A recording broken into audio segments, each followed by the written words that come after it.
Hi అండి. అందరికీ నమస్కారం. ఈరోజు మీకోసం ఒక కథ.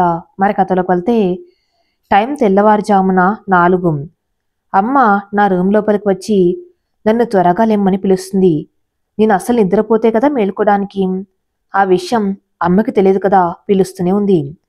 ఇంతలో మా పెద్దమ్మ లోపలికి వస్తూ నీ కళ్ళు తెరవటం చూసి, "ఒసి అమ్ములు, ఈరోజు నీ పెళ్ళి. అసలు ఆ విషయం గుర్తు ఉందా నీకు? ఏంటే నిద్ర" అని అంది. ఈరోజు నా పెళ్ళి. అదే కదా నా టెన్షన్. నిజం చెప్పాలంటే అసలు రాత్రి అంతా నిద్రలేదు. పిచ్చి పిచ్చిగా ఉంది లోపల. అసలు ఏం అర్థం అవ్వట్లేదు. చాలా భయంగా కూడా ఉంది. ఏదో అలజడి చెప్పుకోలేని బాధ. ఎవరికైనా చెప్దామంటే ఎవరికి చెప్పాలో తెలియదు. ఏమని చెప్పాలో తెలియదు. గుండెల్లో ఏదో భారంగా ఉంది.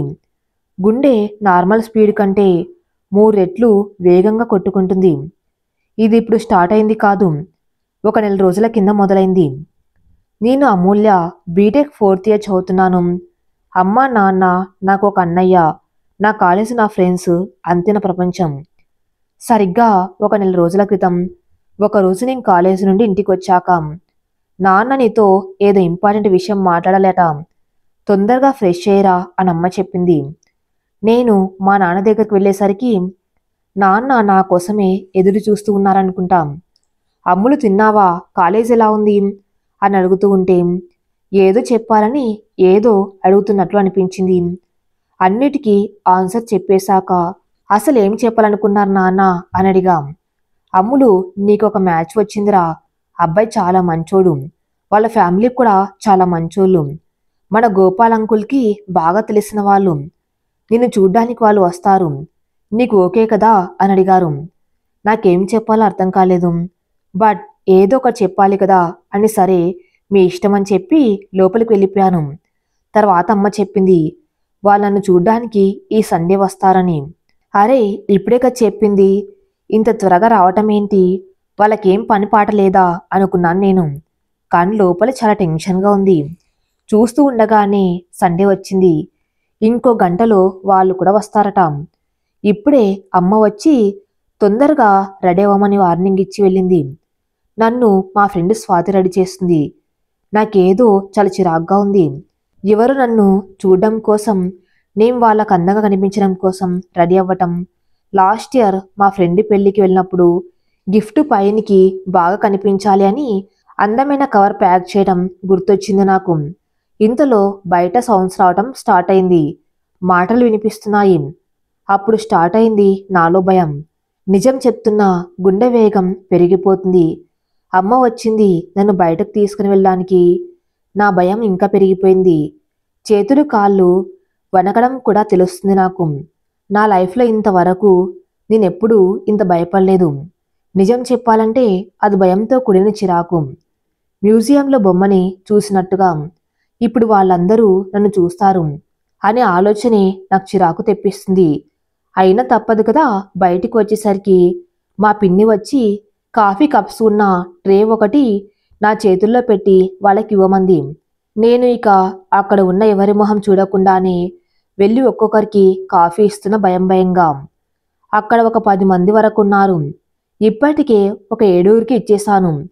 ఇంకొకరికి ఇవ్వటానికి పక్కకి వెళ్ళాను. ఇంతలో నా భయం వల్లనో, లేక నాకు శారీ కట్టుకోవడం అలవాటు లేకపోవడం వల్లనో, లేక ఇంకెందుకో తెలియదు కానీ నా చేతిలో ఉన్న ట్రే ఇంకొంచెం ఎక్కువ కదులుతూ ఉంది. నాకు పక్కనే ఒక టేబుల్ కూడా ఉంది. దానివల్ల నేను ఫ్రీగా ముందుకు వెళ్ళలేకపోతున్నాను. అక్కడ ఉన్న వాళ్ళలో కొందరు ముచ్చటలో మునిగిపోయారు. ఇంకొంతమంది నా కాఫీ తాగటంలో బిజీగా ఉన్నట్టు ఉన్నారు. నన్నెవరూ చూడట్లేదు అనుకుంటాం. ఇంకా ఒక్క నిమిషంలో ఆ ట్రే కింద పడిందని డౌట్ కూడా వచ్చింది నాకు. అదే టైంలో పక్క చైర్లో ఉన్న పర్సన్ చెయ్యి ట్రేకు బ్యాలెన్స్ ఇవ్వటం వల్ల అది కింద పడలేదు. ఇక అతన్ని జాగ్రత్తగా వెళ్ళడానికి వీలుగా తన చైర్ని పూర్తిగా వెనక్కి జరిపి ముందు ఉన్న టేబుల్ని కూడా ఒక్క కాలుతో మెల్లగా కొంచెం ముందుకు జరిపాడు. ఎవ్వరు చూడకుండా. బట్ నేను అది చూశాను. నేను ఆ పర్సన్ డ్రెస్ మాత్రమే చూసి మొహం చూడకుండానే కాఫీ ఇచ్చి మా నాన్న పక్కన కూర్చున్నాం. మా అమ్మ నాన్న నా గురించి వాళ్లకు, వాళ్ళ పేరెంట్స్ అనుకుంటా, ఆ అబ్బాయి గురించి మాకు చెప్తున్నారు. ఓ కన్వర్షన్ మొత్తం నాకు రవీంద్ర భారతిలో జరిగే సన్మాన సభలో ఇచ్చే స్పీచ్లా ఉంది. నేను జస్ట్ తలదించుకుని అక్కడ కూర్చున్నాం. కొంచెం సేపు తర్వాత అటువైపు నుండి ఒక లేడీ వాయిస్, అమ్మ అమూల్య, కొంచెం తల ఎత్తి పైకి చూడమ్మా, అంత సిగ్గుపడితే ఎలా ఉంది.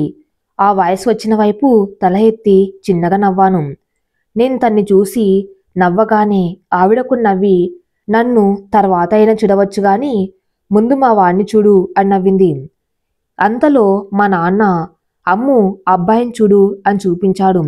ఆ అబ్బాయి ఇంతకుముందు ట్రే పట్టుకున్న అతన్ని డ్రెస్ చూసి గుర్తుపట్టాను. అతను నన్ను చూసి స్మైల్ చేశాడు. అతన్ని చూడగానే నాకు ఒక పాజిటివ్ ఇంప్రెషన్ వచ్చింది. అది అతని లుక్స్ వల్లే కాదు, కాఫీ ఇచ్చేటప్పుడు అతను చేసిన హెల్ప్ వల్ల కూడా. నేను అతనికి ఒక స్మైల్ ఇచ్చి మళ్ళీ తలదించేశాను. ఒక 5 నిమిషాల తర్వాత నాన్న నన్ను లోపలికి తీసుకువెళ్ళమని అమ్మకు చెప్పారు. అప్పటి వరకు అతనితో ఒకసారి మాట్లాడదాం అని ఎదురు చూస్తున్న నేను, అయ్యో, నార్మల్గా సినిమాల్లో పెళ్లి చూపులప్పుడు అబ్బాయిని అమ్మాయిని మాట్లాడుకోమని చెప్తారు కదా, అలాంటివి ఇక్కడేం లేవా అని కొంచెం బాధపడి వెనక్కి వెళ్తూ అతన్ని చూశాం. నా మనసులోని ఫీలింగ్స్ అతని మొహంలో కనిపించి నాకింకా బాధగా అనిపించి లోపలికి వెళ్ళిపోయాను. తర్వాత కొంచెం సేపటికి వాళ్ళు కూడా వెళ్ళిపోయారు. నెక్స్ట్ డే నాన్న నా దగ్గరికి వచ్చి, అమ్ము, ఆ అబ్బాయి పేరు కార్తిక్, తన ఎంబీఏ కంప్లీట్ చేసి హైదరాబాద్లో ఒక ఎంఎన్సీ కంపెనీలో జాబ్ చేస్తున్నాడు. వాళ్ళ ఫ్యామిలీ మొత్తం చాలా మంచివాళ్ళు. నేను అన్నీ తెలుసుకున్నాను. నాకు చాలా బాగా నచ్చింది ఈ సంబంధం. అండ్ వాళ్ళకు కూడా నువ్వు నచ్చావట. ఇంతకుముందే కాల్ చేశారు. నీకు ఇష్టమేనా, నువ్వేం చెప్తే అదే చేద్దామన్నారు. కానీ నాన్న, నీ సడన్గా ఎలా డిసైడ్ అవ్వాలి, నేను అట్లీస్ట్ అతనితో మాట్లాడకుండా ఎలా ఓకే చెప్పాలి అని అడిగా కొంచెం ధైర్యం చేసుకుని. హో అదా, వాళ్ళ ఇంట్లో పెళ్లికి ముందు మాట్లాడుకోవడం అలో లేదట. అందుకే నిన్న కూడా మాట్లాడలేదు. వాళ్ళ నాన్నగారు ముందే చెప్పారు. అసలైతే చూసుకోవటం కూడా కుదరదు, కానీ అందరూ బ్రతిమలాడడం వల్ల ఓకే చెప్పారట. అమ్ము, నువ్వంత ఎక్కువగా ఆలోచించకు, అబ్బాయి చాలా మంచివాడు. నేను మాట్లాడాను కదా. అండ్ మీ ఆకాష్ అన్న ఇంకా కార్తిక్ ఫ్రెండ్స్ అట. నాకు నిన్ననే తెలిసింది. ఆకాష్కి కాల్ చేసి అడిగా, వాడు కూడా చాలా మంచోడు అని చెప్పాడు. నాన్న ఇంతలా ఏ విషయం గురించి ఇప్పటి వరకు నన్ను ఇంత కన్విన్స్ చేయలేదు. అంటే నాన్నకు ఆ కార్తిక్ చాలా నచ్చాడు అనుకొని నాన్న మీద నమ్మకంతో ఓకే నాన్న, మీ ఇష్టం అని చెప్పేశాను. నాన్న ఫుల్ హ్యాపీ, బట్ నాకే కొంచెం భయంగా ఉంది. ఒకసారి అతనితో మాట్లాడితే అతని గురించి తెలిసేదనిపించేది. కానీ ఇంతకుముందు నాన్న చెప్పిన దాన్ని బట్టి చూస్తే అది అసాధ్యమని నాకు అర్థమైంది. అలా నా పెళ్లి కార్తీక్తో ఫిక్స్ అయిపోయింది. ఒక వారం తర్వాత నాకు ఒక అన్నోన్ నెంబర్ నుండి కాల్ వచ్చింది. Hello, hi Amulya. Hi, but who is this అడిగాను నేను. మీరు నా ఫ్రెండ్ అండి, నన్ను గుర్తుపట్టలేదా? నో, నేను గుర్తుపట్టలేదు. May I know your name please? నేను మీకు నా నేమ్ చెప్పను, మీరే నన్ను గుర్తుపట్టాలి. మీకు ఒక 1 అవర్ టైం ఇస్తున్నాం. హే, హలో మిస్టర్, ఎక్కువైంది. ఈ కథలు నా దగ్గర కాదు. మర్యాదగా నువ్వెవరో చెప్పు, లేకపోతే మూసుకొని ఫోన్ పెట్టేయి. అయ్యో, ఎందుకంత కోపం? అంత కోపం తెచ్చుకోకు. కోపంలో నీ ఫేస్ అస్సలు బాగోదు, నాకు అస్సలు నచ్చదు. ఏ, ఎవర్రా నువ్వు అసలు? నా ఫేస్ ఎలా ఉంటే నీకెందుకు? నాకు చాలా కోపం వచ్చేసింది. సరే, అంత బాధపడకు. నీకోసం ఒక బంపర్ ఆఫర్, క్లూ ఇస్తున్నాం. మనం రీసెంట్గా కలిసాం, నువ్వు కూడా నన్ను చూసావు. ఇప్పుడు గుర్తుపట్టు. 1 అవర్లో కాల్ చేస్తా, బాయ్. కాల్ కట్ చేశాడు. అసలు ఎవడు వీడు, నేను కలిసాను అంటున్నాడు అనుకొని మా ఫ్రెండ్ గ్రూప్లో ఎవరైనా అని నా ఫ్రెండ్ గౌతమ్కి కాల్ చేసి ఆ నెంబర్ చెప్పి, మన ఫ్రెండ్స్లో ఎవరైనా ఈ నెంబర్ అని అడిగితే వాడు కాదు అన్నాడు. సరే అని ట్రూ కాలర్లో చెక్ చేస్తే వచ్చిన నేమ్ చూసి షాక్ అయ్యాను. అలా ఒక 30 నిమిషాల తర్వాత, ఏమైంది ఫ్రెండ్, నన్ను గుర్తుపట్టావా? ఇంకా ఎంత టైం కావాలి? నువ్వు చాలా తెలివైన దానివి అనుకున్నా, ఇంత దద్దమ్మ అనుకోలేదు అని మెసేజ్. అది చూసి నా కోపం పీక్స్కి వెళ్ళిపోయి వెంటనే కాల్ చేశాను. ఏ మిస్టర్, నువ్వేమనుకున్నావు అసలు? నువ్వు నా ఫ్రెండే కాదు, నువ్వు అబద్ధం చెప్పి ఇంకా నన్ను దద్ది అంటున్నావా? Mind your words. అయ్యో, నేను మీరు నా ఫ్రెండ్ అన్నాను. నేను మీ ఫ్రెండ్ అని అనలేదు కదా. అంటే నేను మీకు అబద్ధం చెప్పలేదు. దానికి దీనికి డిఫరెన్స్ ఏంటి? నేను మిమ్మల్ని నా ఫ్రెండ్ అనుకున్నాను కాబట్టి మీరు నా ఫ్రెండు. మీరు నన్ను మీ ఫ్రెండ్ అని అనుకోలేదు కాబట్టి నేను ఇంకా మీ ఫ్రెండ్ కాదు. ఆఫ్ కోర్స్ ఇప్పుడు మీరు మీ ఫ్రెండ్ అని అనుకుంటే మీ ఫ్రెండ్ అయిపోతాననుకోండి. మనం ఇప్పటి నుండి ఫ్రెండ్స్. ఓకేనా మై డియర్ ఫ్రెండ్? వాట్? అసలు నువ్వేం చెప్పావో నీకైనా అర్థమైందా?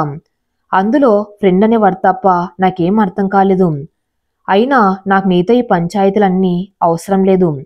నాకు మీరు తెలియదు.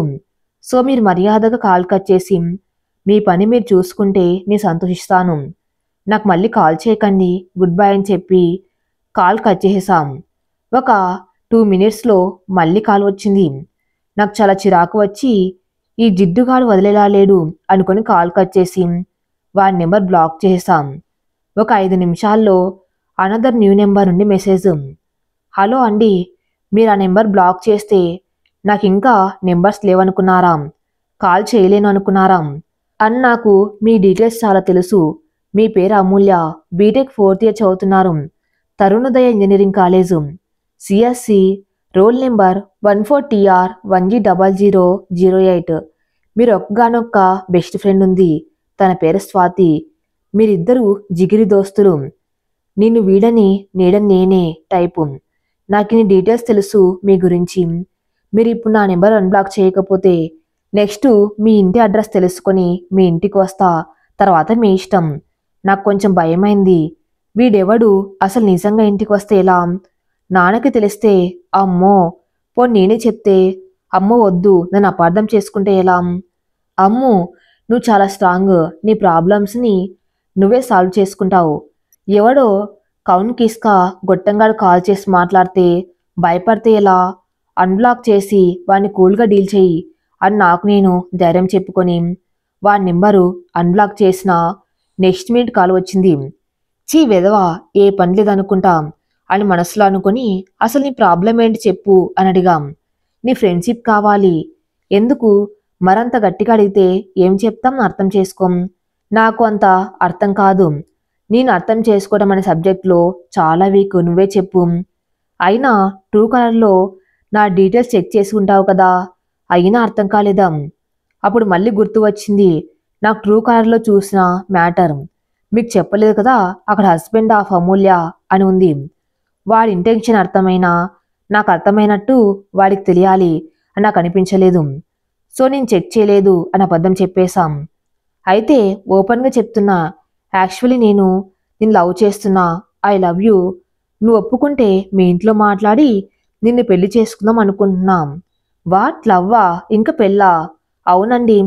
వీణ్ణి కూల్గా డీల్ చేయాలి అనుకొని ఏం చేయాలి ఇప్పుడు అని ఆలోచించాను. ఎక్కువ కష్టపడకుండానే ఒక మంచి ఐడియా వచ్చింది. వెంటనే అమ్ము నువ్వు తోపే అని నన్ను నేను మెచ్చుకొని, అయ్యో ఆయన ఇంట్లో లేరు, వచ్చాక అడిగి చెప్తా, మీకు ఓకేనా అని అడిగాం. అంటే మీకు ఓకేనా? ఐఎమ్ వెరీ హ్యాపీ అండి, థ్యాంక్ యూ వెరీ మచ్. అవును, ఆయనంటే ఎవరు? మీ డాడీనా? డాడీని ఆయన అంటారా? ఏ స్కూల్ అండి మీది?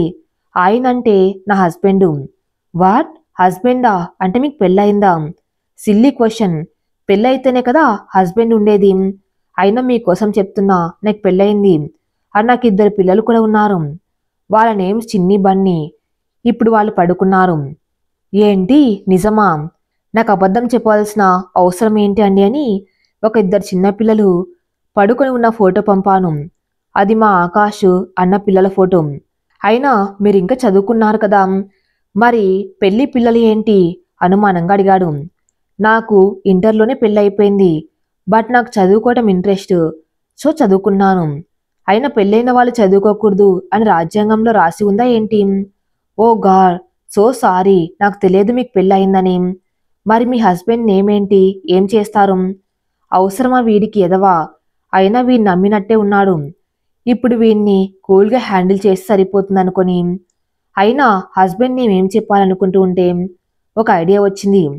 మళ్ళీ నా తెలివికి నేనే మెచ్చుకొని షబాష్ అని నా భుజంపై నేనే మెచ్చుకోలుగా తట్టుకొని, నా హస్బెండ్ నేమ్ కార్తిక్, తన హైదరాబాద్లో ఒక ఎంఎన్సీ కంపెనీలో వర్క్ చేస్తారు. ఓ ఓకే అండి, సో సారీ, ఇంకోసారి మిమ్మల్ని డిస్టర్బ్ చేయను అని నా తరపున మీ చిన్నికి బన్నికి చాక్లెట్స్ కొనివ్వండి అని చెప్పి కాల్ కట్ చేశాడు. అమ్మయ్య, ఒక పీడ విరగడయిందనుకొని హస్బెండ్ నేమ్ కార్తీక్ అని చెప్పడం గుర్తొచ్చి నాలో నేనే నవ్వుకున్నాను. ఒక 5 డేస్ తర్వాత కార్తీక్ వాళ్ళ ఫ్యామిలీ మా ఇంటికి వచ్చారు పెళ్లి డేట్ ఫిక్స్ చేయడానికి. కార్తీక్ గారు కూడా వస్తారని అనుకున్నా కానీ రాలేదు. పంతులు గారు ఒక 10 నిమిషాలు సీరియస్గా బుక్ చూసి అన్ని చూసి 15 రోజుల్లో మంచి ముహూర్తం ఉంది, అది దాటితే మరో 6 నెలల వరకు వీళ్ళ పేర్ల మీద మంచి ముహూర్తం లేదని చెప్పేసరికి 6 నెలలు వెయిట్ చేయడం ఇష్టం లేని మా వాళ్ళు 15 రోజుల్లో పెళ్లి చేయడానికి ఒప్పుకున్నారు. దేవుడా, ఏంటిది, అసలు కార్తీక్ ఎలాంటి వాడో తెలియదు, ఎలాగైనా ఒకసారి మాట్లాడాలి అని నేను అనుకుంటూనే ఉంటే 15 రోజుల్లో పెళ్ళి అంటే ఏంటి స్వామి, నా జీవితం ఏంటి తుఫాన్ కన్నా వేగంగా మారిపోతుంది అని బాధపడ్డాను. నేనేమైనా తప్పు చేశానా, ఎప్పుడైనా ఫాస్టింగ్ ఉంటా అని మర్చిపోయానా, గుడికి వస్తాను రాలేదా అని అనుకుంటూ ఉండగా లాస్ట్ మంత్ అమ్మ గుడికి వెళ్దామంటే నాకు ఇప్పుడు టైం లేదు అని చెప్పి ఫ్రెండ్స్తో సినిమాకి వెళ్ళింది గుర్తొచ్చి, అయ్యో స్వామి, అది మనసులో పెట్టుకుని ఇదంతా చేశావా, రేపు మార్నింగే గుడికి వచ్చి నీ కొబ్బరికాయ కూడా కొడతా, ప్లీజ్ స్వామి నాకేదో ఒక మంచి జరిగేలా చూడు అని మొక్కుని నెక్స్ట్ డే మార్నింగ్ గుడికి ఒక్కదాన్నే ఎలా వెళ్ళాలి అని నా ఫ్రెండ్ స్వాతిని తీసుకుని వెళ్ళాం. గుడిలో దర్శనం చేసుకుని అక్కడే కూర్చున్నాం. స్వాతి, ఏంటి సడన్గా భక్తి పెరిగిపోయింది, పెళ్లి ఫిక్స్ అయితే గుడికి వస్తా అని మొక్కున్నావా ఏంటి, నీ ముఖం అంత లేదు, దేవుడు నా మీద అలిగి పగ తీర్చుకున్నాడు అని నిన్న నేను అనుకున్న స్టోరీ మొత్తం చెప్పాను. నన్ను పిచ్చిదాన్ని చూసినట్టు ఒక పిచ్చూపు చూసి, ఇన్ని డేస్ ఏదో కొంచెం డౌట్ ఉండే, బట్ ఈరోజు కన్ఫర్మ్ అయింది. ఏం కన్ఫర్మ్ అయింది, నీకు పిచ్చి అని డౌట్ ఉండే, అది ఇప్పుడు కన్ఫర్మ్ అయింది. లేకపోతే ఏంటి, దేవుడు పగపడ్డం అలగటం అని నవ్వింది. అవును కదా, మరి పిచ్చిగా ఆలోచించాను, అసలు ఈ టెన్షన్తో మైండ్ పనిచేయట్లేదు అనుకుని, ఎలా అయితే ఏంటి, గుడికి రావటం మంచిదే కదా, ప్లీజ్ దేవుడా పెట్టిన టెన్షన్ చాలు, ఇప్పటికైనా నా లైఫ్లో ఒక మంచి జరిగేలా చూడు అని గట్టిగా మొక్కుని వచ్చేశాను. హే, ఏదో జోక్ చేశాను, నువ్వంత సీరియస్గా మొహం పెట్టకే తల్లి, చూడలేక చస్తున్నాం, అంత టెన్షన్ కాకు, కూల్గా ఉండు, ఏం కాదు, భయపడకు, ఏది ఏమైనా మనం మంచిగా అనుకోవాలి అని చెప్పి వాళ్ళ ఇంటికి వెళ్ళిపోయింది. చెప్పడం ఈజీయేనే, చేయటమే కష్టం అని అనుకొని నేను కూడా ఇంటికి వెళ్ళిపోయాను. నేను ఇంటికి వెళ్ళాక నా నేమ్తో ఏదో పార్సల్ వచ్చింది అని అమ్మ ఇచ్చింది. నాకు పార్సల్ ఎవరు పంపారు అని ఆలోచిస్తూ తర్వాత ఓపెన్ చేద్దాం అనుకుని అది నా రూమ్లో పెట్టి ఫోన్ చూస్తే ఏదో అన్నోన్ నెంబర్ ఉండి 5 మిస్డ్ కాల్స్ ఉన్నాయి. ఇన్నిసార్లు ఇంత పొద్దున్నే ఎవరు కాల్ చేశారనుకొని లాస్ట్ వీక్ వచ్చిన కాల్ గుర్తొచ్చి కొంచెం భయపడినా, పర్లేదులే ఏదో అర్జెంట్ అనుకుంటా ఇన్నిసార్లు కాల్ చేశారు అని ఆ నెంబర్కి కాల్ చేశాను. ఫోన్లో కాలర్ టోన్ నా ఫేవరెట్ సాంగ్, అది వినిపించగానే ఇక ఆగలేక ఆ కాలర్ టోన్తో పాటు నా గొంతు కూడా కలిపేశాను. సడన్గా సాంగ్ ఆగిపోయింది. ఆ విషయం నేను 1 నిమిషం తర్వాత గుర్తొచ్చి సాంగ్ పాడడం ఆపేశాను. నేను ఆగిన వెంటనే అటువైపు నుండి, హే ఆగిపోయావేంటి, పాడు, సూపర్గా పాడుతున్నావు అని అబద్ధం చెప్పలేను కానీ బాగానే పాడుతున్నావు, బట్ ఇంకెక్కడ పాడకు, నా వైఫ్ కాబట్టి నాకు నచ్చుతుంది, బట్ జనాలు భయపడతారు, జాగ్రత్త. వాట్, కమ్మైగన్, వైఫా, నువ్వు నా వైఫే కదా. సడన్గా పెళ్లి చూపులు అరేంజ్ చేసి నేను అట్లీస్ట్ తనతో మాట్లాడకుండానే పెళ్లి ఫిక్స్ అయిపోయింది. మొన్న ఒకడు ఫోన్ చేసి లవ్ అన్నాడు, ఇప్పుడు ఒకడు ఫోన్ చేసి వైఫ్ అంటున్నాడు. ఏంటి దేవుడా, నాకు ఇన్ని కష్టాలు, ఇంత చిన్న వయసులో ఇన్ని కష్టాలు ఇవ్వటం ఏమైనా న్యాయంగా ఉందా? మళ్ళీ వీడు ఎవడు, హే హలో వైఫీ ఉన్నావా, హే సీ మిస్టర్, ఎలా చూస్తాను డార్లింగ్, వీడియో కాల్ చేయాలా, నన్ను చూడాలని ఉందా, జోకా, అసలు ఎవరు నువ్వు, ఎందుకు కాల్ చేశావు, వైఫ్ ఏంటి, ఏమనుకున్నావు, జోక్ కాల్ సీరియసే, నేను నీ హస్బెండ్, నీతో మాట్లాడాలని కాల్ చేశాం, నువ్వు నా వైఫ్ కాబట్టి వైఫ్ అన్నాను, నీకేమనుకోవట్లేదు, చెప్పు, ఏమైనా అనుకోమంటావా, అసలు ఎవరు నువ్వు, నన్ను ఎందుకు టార్చర్ చేస్తున్నావు, ఏంటి అలా అంటున్నావు, నేను నీ హస్బెండ్ని, నేను ఎందుకు నిన్ను టార్చర్ చేస్తాను, ఏంటి పిచ్చి పిచ్చిగా ఉందా, ఇప్పుడు నువ్వు ఈ డ్రామా ఆపలేదనుకో అసలు మర్యాదగా ఉండదు చెప్తున్నాం, ఆ సరేలే గాని పిల్లలు లేచారా? పిల్లలు? హా, మన పిల్లలు. చిన్ని బన్నీ. అవును, నేను పంపిన పార్సల్ వచ్చిందా? ఓపెన్ చేసావా? ఓపెన్ చేయి ఫస్ట్. ఓ, అంటే ఈ పార్సల్ వీడే పంపాడా? బట్ ఇందులో ఏముంది? సరే ఓపెన్ చేసి చూద్దాం అని ఓపెన్ చేశాం. అందులో చాలా చాక్లెట్స్ ఇంకా ఒక టెడ్డీ కూడా ఉంది. పైన ఫర్ చిన్ని బన్నీ అండ్ మీ వైఫీ అని నోట్ కూడా ఉంది. నాకు మెంటల్ ఎక్కుతుంది అది చూసాక. హే, అన్ని చాక్లెట్స్ నువ్వే తినకు, మన పిల్లలకు కూడా కొన్ని ఇవ్వని చెప్తున్నాడు. అసలు ఎవర్రా నువ్వు? పిచ్చి పిచ్చిగా మాట్లాడితే పళ్ళు రాలుతాయి. హే, నిన్న హస్బెండ్ని, మొగుణ్ణి రారా పోరా అండం మన సాంప్రదాయం కాదు తెలుసా? హే ప్లీజ్, నాకు నీ పంచులకు ఆన్సర్ ఇచ్చే ఓపిక లేదు, నవ్వే తీరిక కూడా లేదు. అయినా నీతో నాకేంటి? గో టు హెల్ అని కాల్ కట్ చేస్తుంది. హే నీ కార్తిక్, కాల్ కట్ చేసి బ్లాక్ చేయకు ప్లీజ్ అని వినిపించి ఒక్క నిమిషం ఆగి ఎవరు అని అడిగాం. హే నీ కార్తికేయ, నా వుడ్ బి హస్బెండ్ పేరు. ఒక 15 days తర్వాత హస్బెండ్ ఆఫ్ అమూల్య. నాకు అప్పుడు అర్థమైంది అతనెవరు. హే, ఆర్ యు దేర్? హా, ఉన్నాను చెప్పండి. నేను ఇంకా షాక్లోనే ఉన్నాను. కార్తిక్ కాల్ చేస్తారని నేను ఎక్స్పెక్ట్ చేయలేదు. నాకు నోట్లో నుండి మాట రావట్లేదు. చెప్పండి. ఆ, ఇప్పటి వరకు రారా పోరా అన్నావు. అయ్యో, సో సారీ అండి. మీరని తే తే తెలియక నాకేదో అలజడిగా ఉంది. ఇన్ని డేస్ నుండి మాట్లాడాలి అనుకున్నాం. ఇప్పుడు మాట్లాడదామంటే మాట రావట్లేదు. ఏమైంది అంత కంగారు పడుతున్నావు? హే, నీకు నత్తి కూడా ఉందా? అయ్యో, నాకు ఇన్ని డేస్ తెలియదే. నీకొక్కదానికే ఉందా? మన చిన్ని బనీలకు కూడా వచ్చిందా? అవును, వాళ్ళు ఏం చేస్తున్నారు?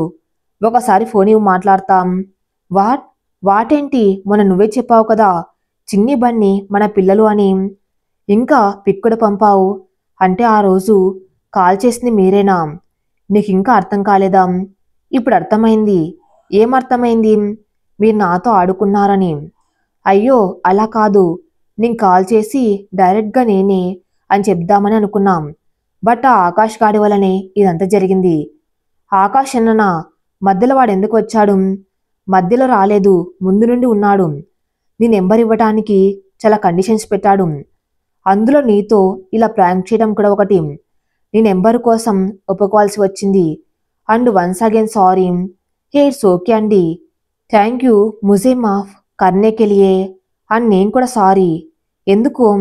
అంటే మీతో చాలా ర్యాష్గా మాట్లాడాను కదా అందుకు. Hey that's okay. అయినా నేను అని నీకు తెలియదు కదా. అంటే మీరు నిజంగానే ఫీల్ అవ్వలేదా? నోవే, నిజంగానే ఫీల్ అవ్వలేదు. అయినా ఎందుకు ఫీల్ అవుతా? ఎవడో ముక్కుమొహం తెలియని వాళ్ళు ఫోన్ చేసి లవ్ పెళ్ళి అంటే ఎవరికైనా కోపం వస్తుంది కదా. అందులో నీ తప్పు లేదు. అన్ని తప్పు లేనప్పుడు సారీ చెప్పాల్సిన అవసరం అంతకన్నా లేదు. He's too cool and understanding. Are you there? ఏం ఆలోచిస్తున్నావు? Ah just want ask something important కొంచెం భయంతో. Yes you can. ఏంటది? మీకు ఈ పెళ్లి నిజంగానే ఇష్టమేనా? ఏంటి? I mean to ask that did you accept this marriage wholeheartedly? If మీరు ఏదైనా ప్రెజర్ వల్లనో, ఇంట్లో వాళ్ళ కోసమో, ఇంకా ఏదైనా రీజన్ వల్లనో కాంప్రమైజ్ అయ్యి ఈ పెళ్లికి ఓకే చెప్తే మాత్రం ప్లీజ్ ఇప్పుడే చెప్పేయండి. ఎందుకు అలా అడిగావు? అసలు ఆ డౌట్ ఎందుకు వచ్చింది? అంటే అట్లీస్ట్ నాతో మాట్లాడకుండానే మీరు ఓకే చెప్పారు కదా, సో అడిగా అంతే. ఇఫ్ మీరు ఫీల్ అయితే సారీ. ఇప్పుడు నేను మా నాన్న ప్రెషర్ వల్ల పెళ్లి ఒప్పుకున్నాను. నాకు ఈ పెళ్లి ఇష్టం లేదంటే ఏం చేస్తావు? నిజంగానే ప్రెషర్ వల్లనే ఒప్పుకున్నావా? నిన్ను నచ్చలేదా అని బాధగా మా నాన్నకి ఏదో ఒకటి చెప్పి పెళ్లి క్యాన్సిల్ చేయిస్తాం. మీరు భయపడకండి. మీకు ఇష్టం లేదు అని చెప్పను, నేనే ఏదో ఒకటి చెప్తాను. బట్ నువ్వు అలా చేస్తే అందరు ఫీల్ అవుతారు కదా. హా, బట్ లైఫ్ లాంగ్ మనం బాధపడుతూ మనల్ని చూసి వాళ్ళు కూడా బాధపడే కంటే ఇప్పుడు కొన్ని రోజులు ఫీల్ అవ్వటం బెటర్ కదా. మేక్ ఓవర్ ఇష్టం లేని పెళ్లి చేసుకోవటం కంటే పెద్ద శిక్ష ఇంకొకటి ఉండదు. సో క్యాన్సిల్ చేసుకోవటం బెటర్ కదా. నేను నాన్నకి ఏదో ఒకటి చెప్తాం. హలో, ఎక్స్క్యూజ్ మీ మేడం, మీరంతా వైల్డ్ డెసిషన్ తీసుకోకండి. అక్కడ నేను ఇష్టం లేకపోతే అని మెన్షన్ చేశాం. ఇష్టం లేదు అని చెప్పలేదు. అండ్ ఇష్టం లేకపోతే ఇంత కష్టపడి నీ నెంబర్ తీసుకుని ఎవరికి తెలియకుండా ఎందుకు కాల్ చేస్తా నీకు? అంటే ఈ పెళ్ళి మీ మీ మీకు ఇష్టమేనా? అదే కదా చెప్పింది నేను. యాక్చువల్లీ నేను మా నాన్న కోసమే వచ్చాను ఆ రోజు మీ ఇంటికి. వచ్చే ముందు ఎలా అయినా రిజెక్ట్ చేయాలి అని ఫిక్స్ కూడా అయ్యాను. కానీ వచ్చి నిన్ను చూశాక ఎందుకో తెలియదు నువ్వు నాకు నచ్చావు. ఆ రోజు నువ్వు భయపడుతూ నీ చేతులు వణుకుతూ ఉంటే నిజం చెప్తున్నా చాలా క్యూట్ అనిపించావు తెలుసా. అని నిన్ను ఎక్కడో కలిశాను అని అనిపించింది, బట్ గుర్తు రాలేదు. ఆ తర్వాత నువ్వు ఆకాష్కి సిస్టర్ అవుతావు అని తెలిసాక అప్పుడు గుర్తొచ్చింది నిన్నెక్కడ కలిశాను. ఏం గుర్తొచ్చింది? మీరు నన్ను ఎక్కడ కలిశారు? చెప్తా చెప్తా, అంత తొందర ఎందుకు? ఇంతలో కార్తిక్ కార్తిక్ అంటూ చాలా పెద్దగా పిలుపు వినిపించింది. కాదు కాదు, అరుపు వినిపించింది ఫోన్లో నుండి. వాళ్ళ నాన్నగారు అనుకుంటాం. వస్తున్నా అన్న అంటూ కార్తిక్ గారు కూడా ఒక అరుపు అరిచి, హే నేను నీతో మళ్ళీ మాట్లాడతా, నాన్న పిలుస్తున్నారు అండ్ మనమిద్దరం కాంటాక్ట్లో ఉన్నామని ఎవరికి చెప్పకు ప్లీజ్. మా ఇంట్లో తెలిస్తే చాలా పెద్ద గొడవ అవుతుంది. అసలే నాన్న మొన్ననే వార్నింగ్ ఇచ్చారు, పెళ్ళయ్యే వరకు కలవకూడదు, మాట్లాడకూడదు అని. హా ఓకే అండి, okay bye, I will call you later. Karthik call cut చేశాక నా రూమ్ నుండి బయటికి వెళ్ళిన నాకు గుడి నుండి తెచ్చిన ప్రసాదం కనిపించి, దేవుణ్ణి ఏదో ఒక మంచి చెయ్యి దేవుడా అని మొక్కోవటం గుర్తొచ్చి, దేవుడా నువ్వు ఉన్నావు స్వామి, ఇలా కోరుకున్నానో లేదో కార్తిక్ గారి నుండి కాల్ వచ్చింది. నో నేనంటే నీకు చాలా ఇష్టం అనుకొని మనసులోనే దేవుడికి థ్యాంక్స్ చెప్పుకున్నాను. వెంటనే స్వాతికి కాల్ చేసి కార్తిక్ కాల్ గురించి చెప్పాను చాలా సంతోషంగా. ఆల్రెడీ పెళ్లి కొప్పుకున్నావు కదా, ఇప్పుడు అంత సంతోషం ఎందుకు? ఎంత నాన్నపై నమ్మకమున్నా కార్తిక్ ఇలాంటివాడు అనే భయం నాకు ఉంది కదా. సో ఇది నాకు ఒక అవకాశం కదా కార్తిక్ గురించి తెలుసుకోవడానికి. అందుకే ఈ హ్యాపీనెస్. ఓకే పండగ చేసుకో, కానీ జాగ్రత్త, నువ్వు కార్తిక్తో మాట్లాడుతున్నావని ఎవరితో చెప్పకు అని తెలియనివ్వకు, గొడవలు అయిపోతాయి. Okay bye, I will take care of that అని చెప్పి కాల్ కట్ చేసాం. తర్వాత కార్తిక్ ఇంతకుముందే నన్ను కలిశాను అని అన్నారు కదా, అసలు కార్తిక్ నన్ను ఎక్కడ కలిశారు? కార్తిక్ నన్ను కలిస్తే మరి నేనెందుకు ఆయన్ని చూడలేదు, చూసి కూడా మర్చిపోయానా అని చాలా ఆలోచించాను, బట్ గుర్తు రాలేదు. సరేలే, ఇంత ఆలోచించడం ఎందుకు, మళ్ళీ కాల్ చేసినప్పుడు తన్నే అడుగుతా అనుకున్నాను. మార్నింగ్ కాస్త మధ్యాహ్నమైంది. సండే కదా, కాలేజ్ కూడా లేదు. అమ్మ నేను కలిసి లంచ్ చేస్తున్నాం, కానీ అస్సలు తినాలనిపించట్లేదు. అసలు కార్తిక్ గారిని నేను ఎక్కడ కలిశాను అని ఆలోచిస్తున్నాను.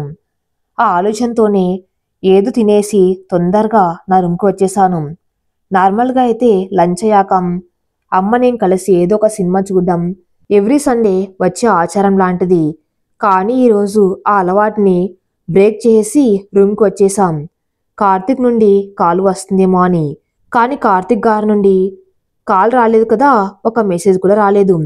కానీ ఇంకా వెయిట్ చేస్తూనే ఉన్నాం. ఆ వెయిటింగ్లోనే మధ్యాహ్నం కాస్త సాయంత్రం అయింది. సాయంత్రం కూడా అయిపోయి టైం నైట్ 7 అయింది.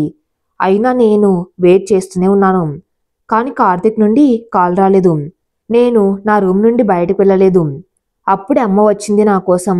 వచ్చి వెంటనే నన్ను టెర్రస్ పైకి తీసుకువెళ్ళి నా చేతిలో కాఫీ కప్ పెట్టి మాట్లాడడం స్టార్ట్ చేసింది. అమ్ము ఎందుకురా చాలా డల్గా ఉన్నావు, ఇంకా ఏదో టెన్షన్లో కూడా? అదేం లేదమ్మా, నేను నార్మల్గానే ఉన్నాం. అచ్చా ఇప్పుడు నిజం చెప్పు, ఈ పెళ్లి గురించి ఇంకా కార్తిక్ గురించి టెన్షన్ పడుతున్నావు కదా? ఆ అదేం లేదమ్మా, నాకు తెలుసులే గాని కార్తిక్తో మాట్లాడతావా? ఎవరికి తెలియకుండా ఆకాశ్ని అడిగి నెంబర్ తీసుకుందామా? వాళ్ళిద్దరు ఫ్రెండ్స్ అట కదా. అమ్మా నువ్వేనా ఇలా అనేది? అయినా పెళ్లి వరకు మాట్లాడుకోకూడదు అని చెప్పారు కదా, అందుకే కదా ఎవరికి తెలియకుండా అని అన్నాను. నువ్వు సూపర్ అమ్మ, అసలు ఈ లోకంలో ద బెస్ట్ అమ్మల పోటీలంటూ పెడితే ఫస్ట్ ప్రైజ్ నీకే వస్తుంది. అంత మంచిదానివి నువ్వు. అందుకే నువ్వు నాకు అమ్మవి మాత్రమే కాదు, నా బెస్ట్ ఫ్రెండ్వి కూడా. అయినా నేను కూడా ఇప్పుడు నువ్వు ఉన్న ఏజ్ నుంచి వచ్చిందాన్ని, ఫస్ట్ అమ్మాయిని ఆ తర్వాతే అమ్మని. ఆ మాత్రం అర్థం చేసుకోలేనా? కానీ అమ్మా, నువ్వు ఇప్పుడు ఆకాశాన్ని అడిగి నెంబర్ తీసుకోవాల్సిన అవసరం లేదు. నా దగ్గర ఆల్రెడీ కార్తిక్ గారి నెంబర్ ఉంది అని జరిగిందంతా చెప్పాను. అసలు అల్లుడు గారు నిన్నెక్కడ కలిసారంటావు?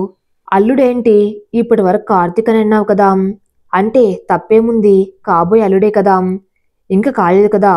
సర్లే ఇప్పుడు కోపం తెచ్చుకోకు. అవును, నీకు నిజంగానే తెలియదా ఎక్కడ కలిసావు?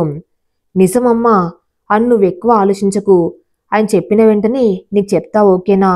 నన్నేమో అల్లుడు అనకుమా అన్నావు, నువ్వేమో ఆయన అంటున్నావు. ఏంటిదంతా? సిగ్గే.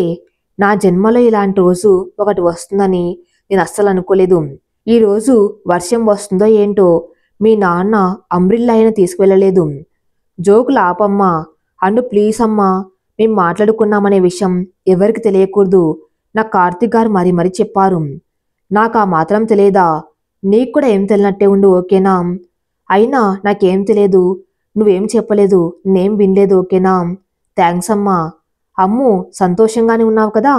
హా అమ్మా అని నవ్వి, సీన్ కొంచెం ఎమోషనల్ అయ్యేలా ఉంది అని ఎక్స్పెక్ట్ చేసి అమ్మని కిందికి తీసుకువెళ్ళి నాన్న అన్న వచ్చాక అందరు కలిసి డిన్నర్ చేసి నా రూమ్కి వచ్చేసరికి టైం 10.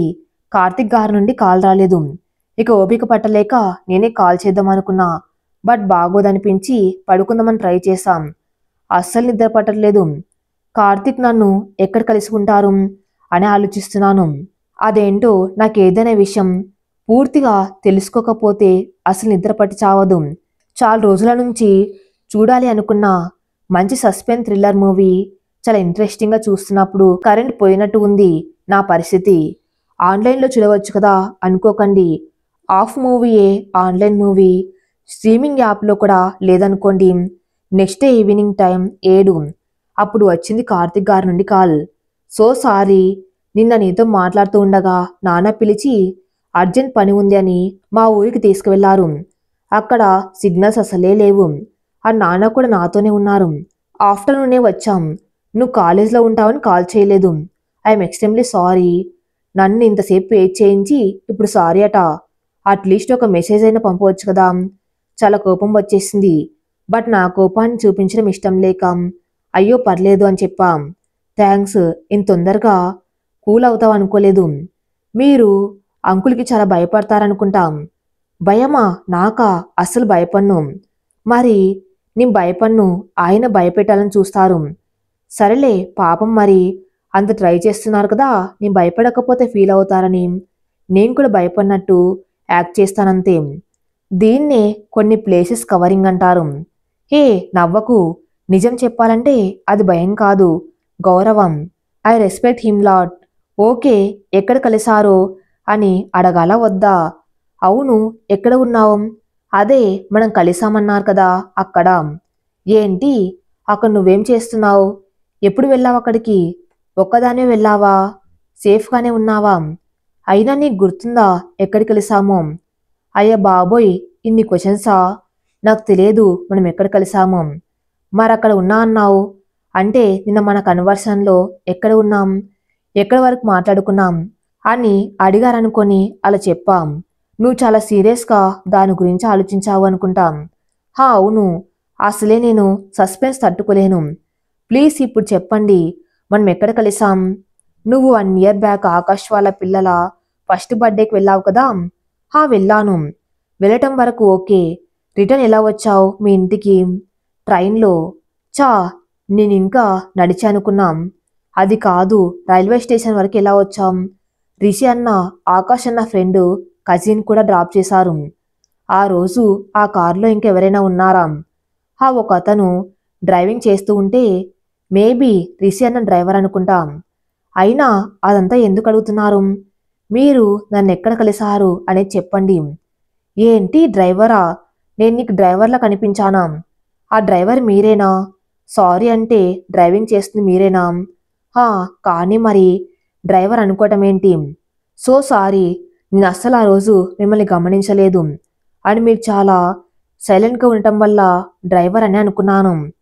సైలెంట్గా ఉంటే డ్రైవరా? అసలు మేము ఎంత మాట్లాడుతున్నా ఏం పట్టించుకోకుండా సైలెంట్గా ఉన్నారు.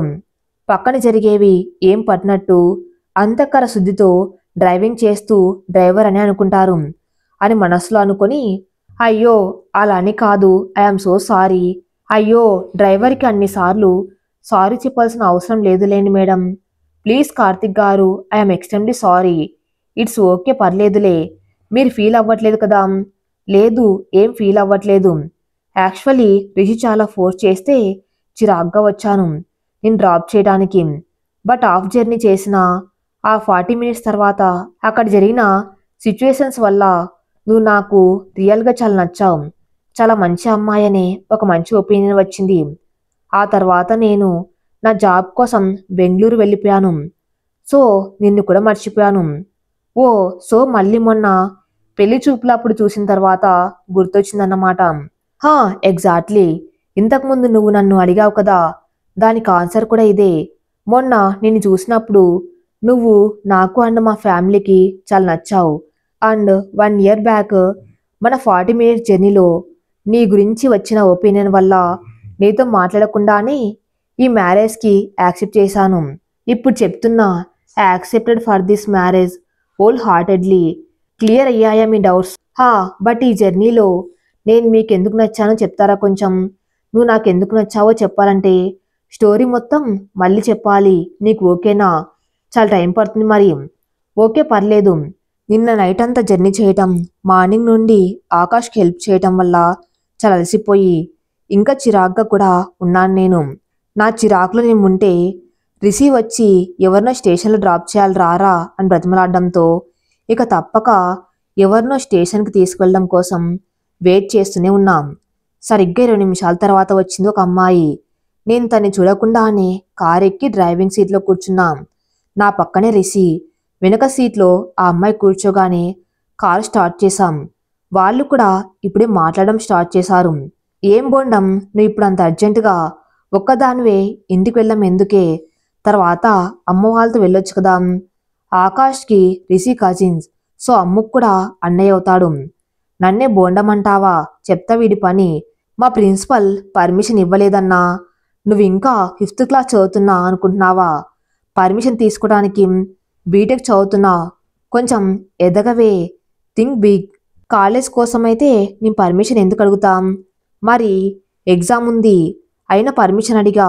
చాలా రిక్వెస్ట్ చేస్తే మీరు ఈశ్వర్నతో ఎగ్జామ్ రాయిస్తే పర్లేదన్నారు. బట్ నువ్వు ఎగ్జామ్స్ రాస్తే నీ ఫెయిల్ అవుతా కదా. అసలే నువ్వు first year subjects final year తర్వాత వరకు రాస్తూనే ఉన్నావు. అందుకే రిషి అన్న వద్దు నేనే రాస్తా అని చెప్పాం.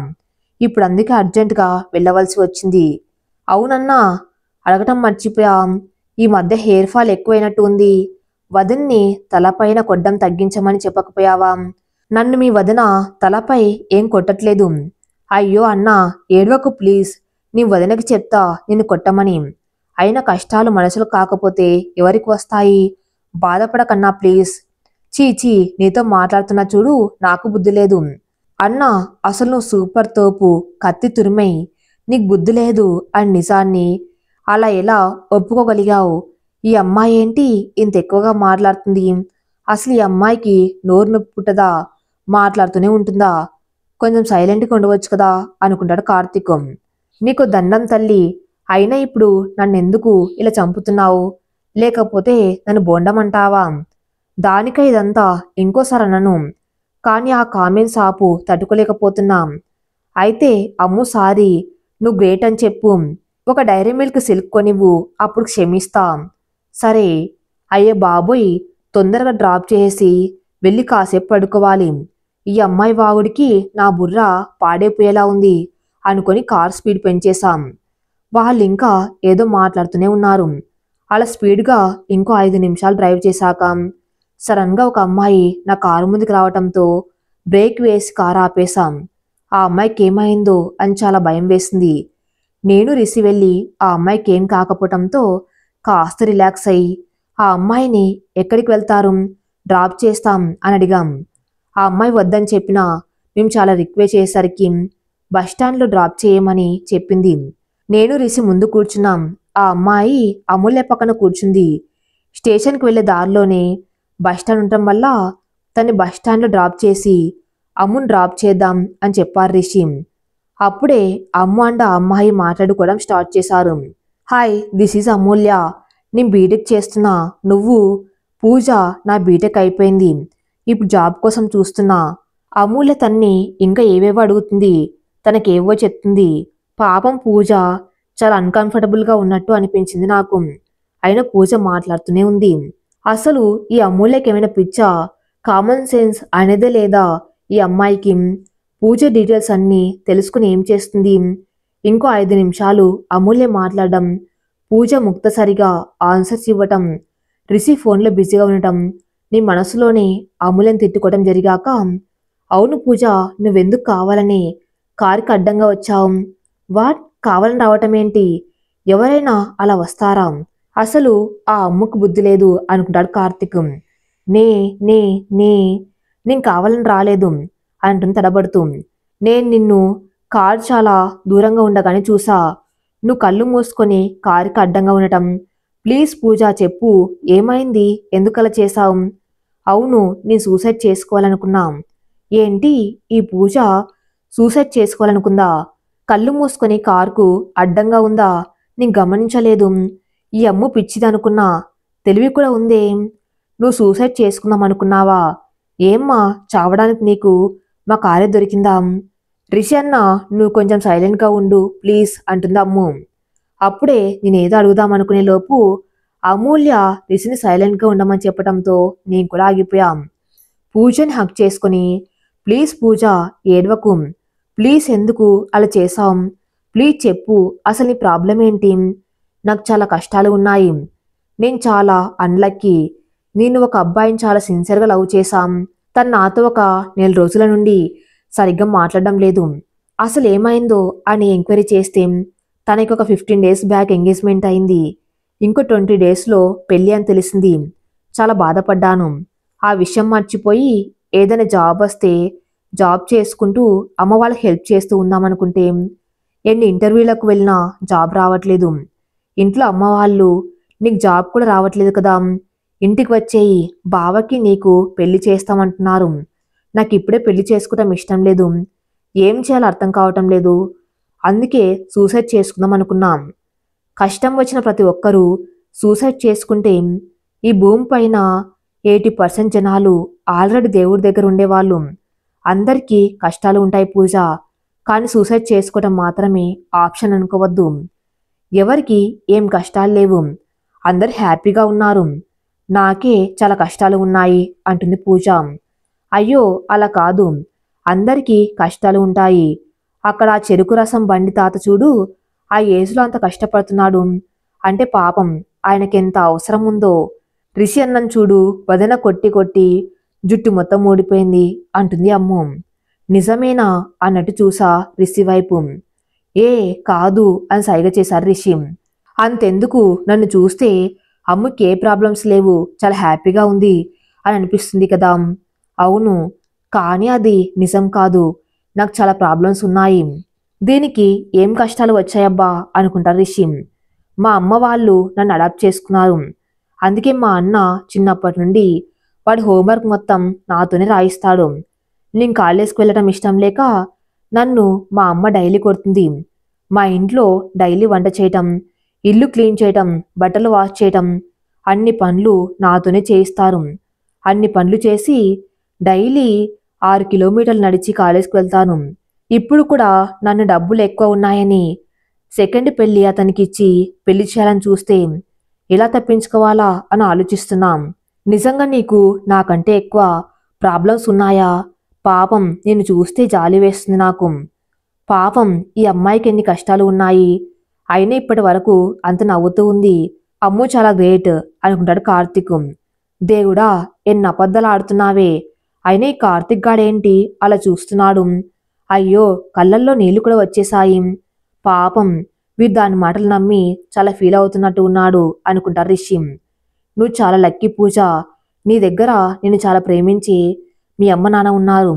నువ్వు చనిపోయావని తెలిస్తే వాళ్ళు ఏమైపోతారో ఒకసారి ఆలోచించు అంటుంది అమ్ము. అవును, నేను చాలా లక్కీ, నా పేరెంట్స్కి నేనంటే ప్రాణము అంటుంది పూజ. మరి నువ్వు చనిపోతే ప్రాణం లేని శరీరాన్ని చూసి వాళ్ళు ఎలా ప్రాణాలతో ఉంటారనుకుంటున్నావు అంటుందమ్ము.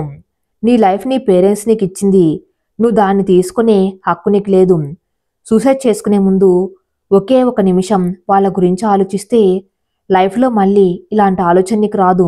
మన సంతోషం వల్ల ఇంకొకరు సంతోషించాలి, కానీ మన బాధల వల్ల, మన తప్పు నిర్ణయాల వల్ల ఇంకొకరు బాధపడకూడదు. ఒక్కసారి ఆలోచించు ప్లీజ్. ఎంత బాగా చెప్పింది. నాకు ఒక్కసారి అమూల్యని డైరెక్ట్గా చూడాలనిపించింది. కానీ వెనక్కి తిరిగి చూస్తే బాగోదని ఆగిపోయాం. నువ్వు చెప్పింది నిజం. నేను మా పేరెంట్స్ బాధపడే పని ఎప్పుడు చేయను. ఇంకోసారి సూసైడ్ ఆలోచన రానివ్వను అంటుంది Pooja. Thanks, like good girl. ఇక చాలు ప్లీజ్ ఏడవకు. అమ్ముకు ఫ్రెండ్స్ ఏడిస్తే నచ్చదు. థ్యాంక్స్ అమ్ము, నువ్వు నా ఫ్రెండ్క. ఈ థ్యాంక్స్ సారీ అవసరమా మనకు? అని నా నెంబర్ తీసుకో. మనం ఇప్పటి నుండి కాంటాక్ట్లో ఉందాం, ఓకేనా? ఓకే. రిషి అన్న, మీ ఆఫీస్లో ఏమైనా వేకెన్సీ ఉంటే పూజకి రిఫర్ చేయవచ్చు కదా అంటుందమ్ము. నువ్వు బీటెక్ కంప్లీట్ చేస్తా అన్నావు కదా, ఇది నా మెయిల్ ఐడి, నీ రెజ్యూమ్ సెండ్ చేయి, నేను రిఫర్ చేస్తా అంటారు రిషి. నువ్వు సూపర్ అన్నా, అసలు నువ్వు కేక చాలా మంచోడివి. నాకు ఇవ్వాల్సిన డైరీ మిల్క్ కూడా క్యాన్సిల్ చేసేసాం. థ్యాంక్స్ అన్నా, నాకు హెల్ప్ చేసినట్టుగా అమ్ముకు కూడా హెల్ప్ చేయవా? ఆ సెకండ్ పెళ్లి వారితో పెళ్లి క్యాన్సిల్ చేయటంలో అంటుంది పూజ. అవునన్నా, ప్లీజ్ నాకు కూడా హెల్ప్ చేయవా అంటుంది అమ్ము. అయ్యో ఎందుకు చేయను, తప్పకుండా హెల్ప్ చేస్తాం. ఏమన్నా యాక్టింగ్ చేస్తున్నావా? ఆస్కర్ పర్ఫార్మెన్స్ ఇస్తున్నావుగా. అవును, నేను కూడా అమ్ముకి హెల్ప్ చేయాలి. ఇంత మంచి అమ్మాయికి అన్యాయం జరగకూడదు. అవసరమైతే వాళ్ళ పేరెంట్స్తో గొడవ పడైనా పర్లేదు అనుకుంటాడు కార్తిక్. ఇంతలో బస్టాండ్ రావటంతో అమ్ము రిషి పూజను తీసుకొని బస్ ఎక్కించడానికి వెళ్లారు. నాకు కార్ పార్కింగ్ దొరకపోవటంతో నేను రోడ్డు పైన కార్ ఆపి వాళ్ళ కోసం అక్కడే వెయిట్ చేశాం. ఒక 5 నిమిషాల తర్వాత వాళ్ళు రావటంతో అమూల్యని డ్రాప్ చేయడానికి స్టేషన్కు స్టార్ట్ అయ్యాం. అసలు నీది నోరేనా? అమ్మో అమ్మో, ఎన్ని అబద్ధాలు! అంత ఇంట్రెస్టింగ్గా అన్న అబద్ధాలు అలా ఎలా చెప్పేశావే? ఏదో అబద్ధాలు ఆడడంలో పిహెచ్డి చేసినట్టు. అబద్ధాలేంటి అనుకుంటాడు కార్తిక్. 13 days before wedding. నేను అప్పుడే రెడీ హాల్లోకి వచ్చాం. అమ్మో, నువ్వు ఇవాళ కాలేజ్కి వెళ్ళకు, మనం షాపింగ్కి వెళ్ళాలి, పెళ్లి షాపింగ్. ఇంత తొందరగానా? తొందరేంటి, ఇప్పటికీ లేట్ అయింది. పెళ్ళి ఇంకా 13 days ఉంది. సరే అమ్మా. అమ్మా నాకు కాఫీ ఇచ్చి నా పక్కన కూర్చుంది.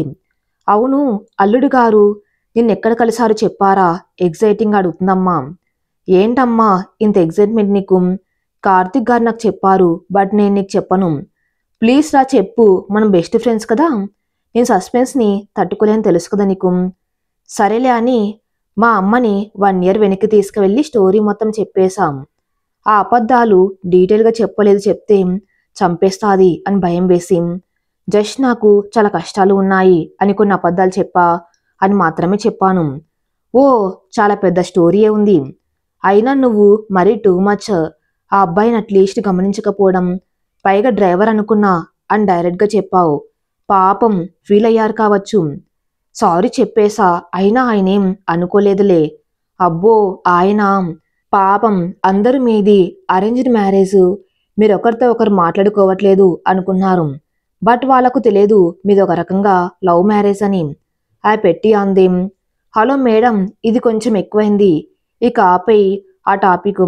నేను 10 నిమిషాలు రెడీ అయి వస్తా, నువ్వు రెడీగా ఉండాలి, లేకపోతే షాపింగ్ క్యాన్సిల్ అని చెప్పేసి వెళ్ళిపోయాం. ఆ తర్వాత మేము షాపింగ్కి వెళ్ళి అన్ని షాప్స్ తిరిగి షాపింగ్ కంప్లీట్ చేసేసరికి నైట్ 8 అయింది. చాలా అలసిపోయేసరికి ఆ రోజు కార్తిక్ గారితో మాట్లాడలేదు. చాలా టైర్డ్గా ఉంది.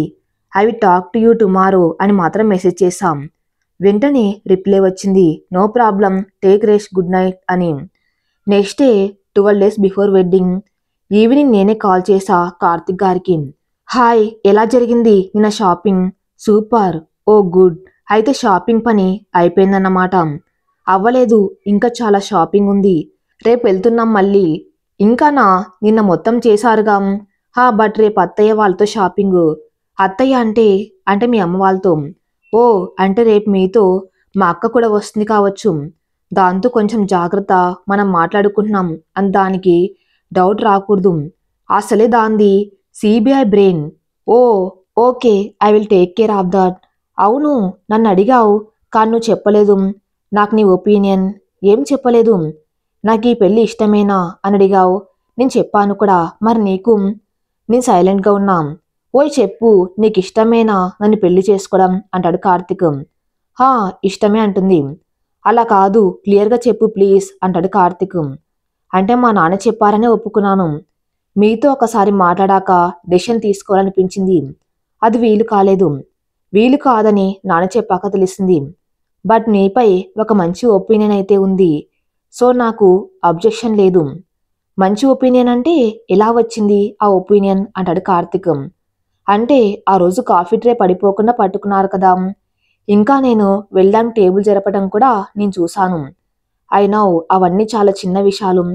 But according to my opinion చాలా చిన్న చిన్న విషయాలే లైఫ్లో పెద్ద ఇంపాక్ట్ చూపిస్తాయి. అండ్ గెస్టర్స్ వల్ల మీరు చెడ్డవారు కాదు అండ్ రూడ్ బిహేవియర్ అయితే లేదని అర్థమైంది. మా నాన్నకి మీపై నమ్మకం ఉంది.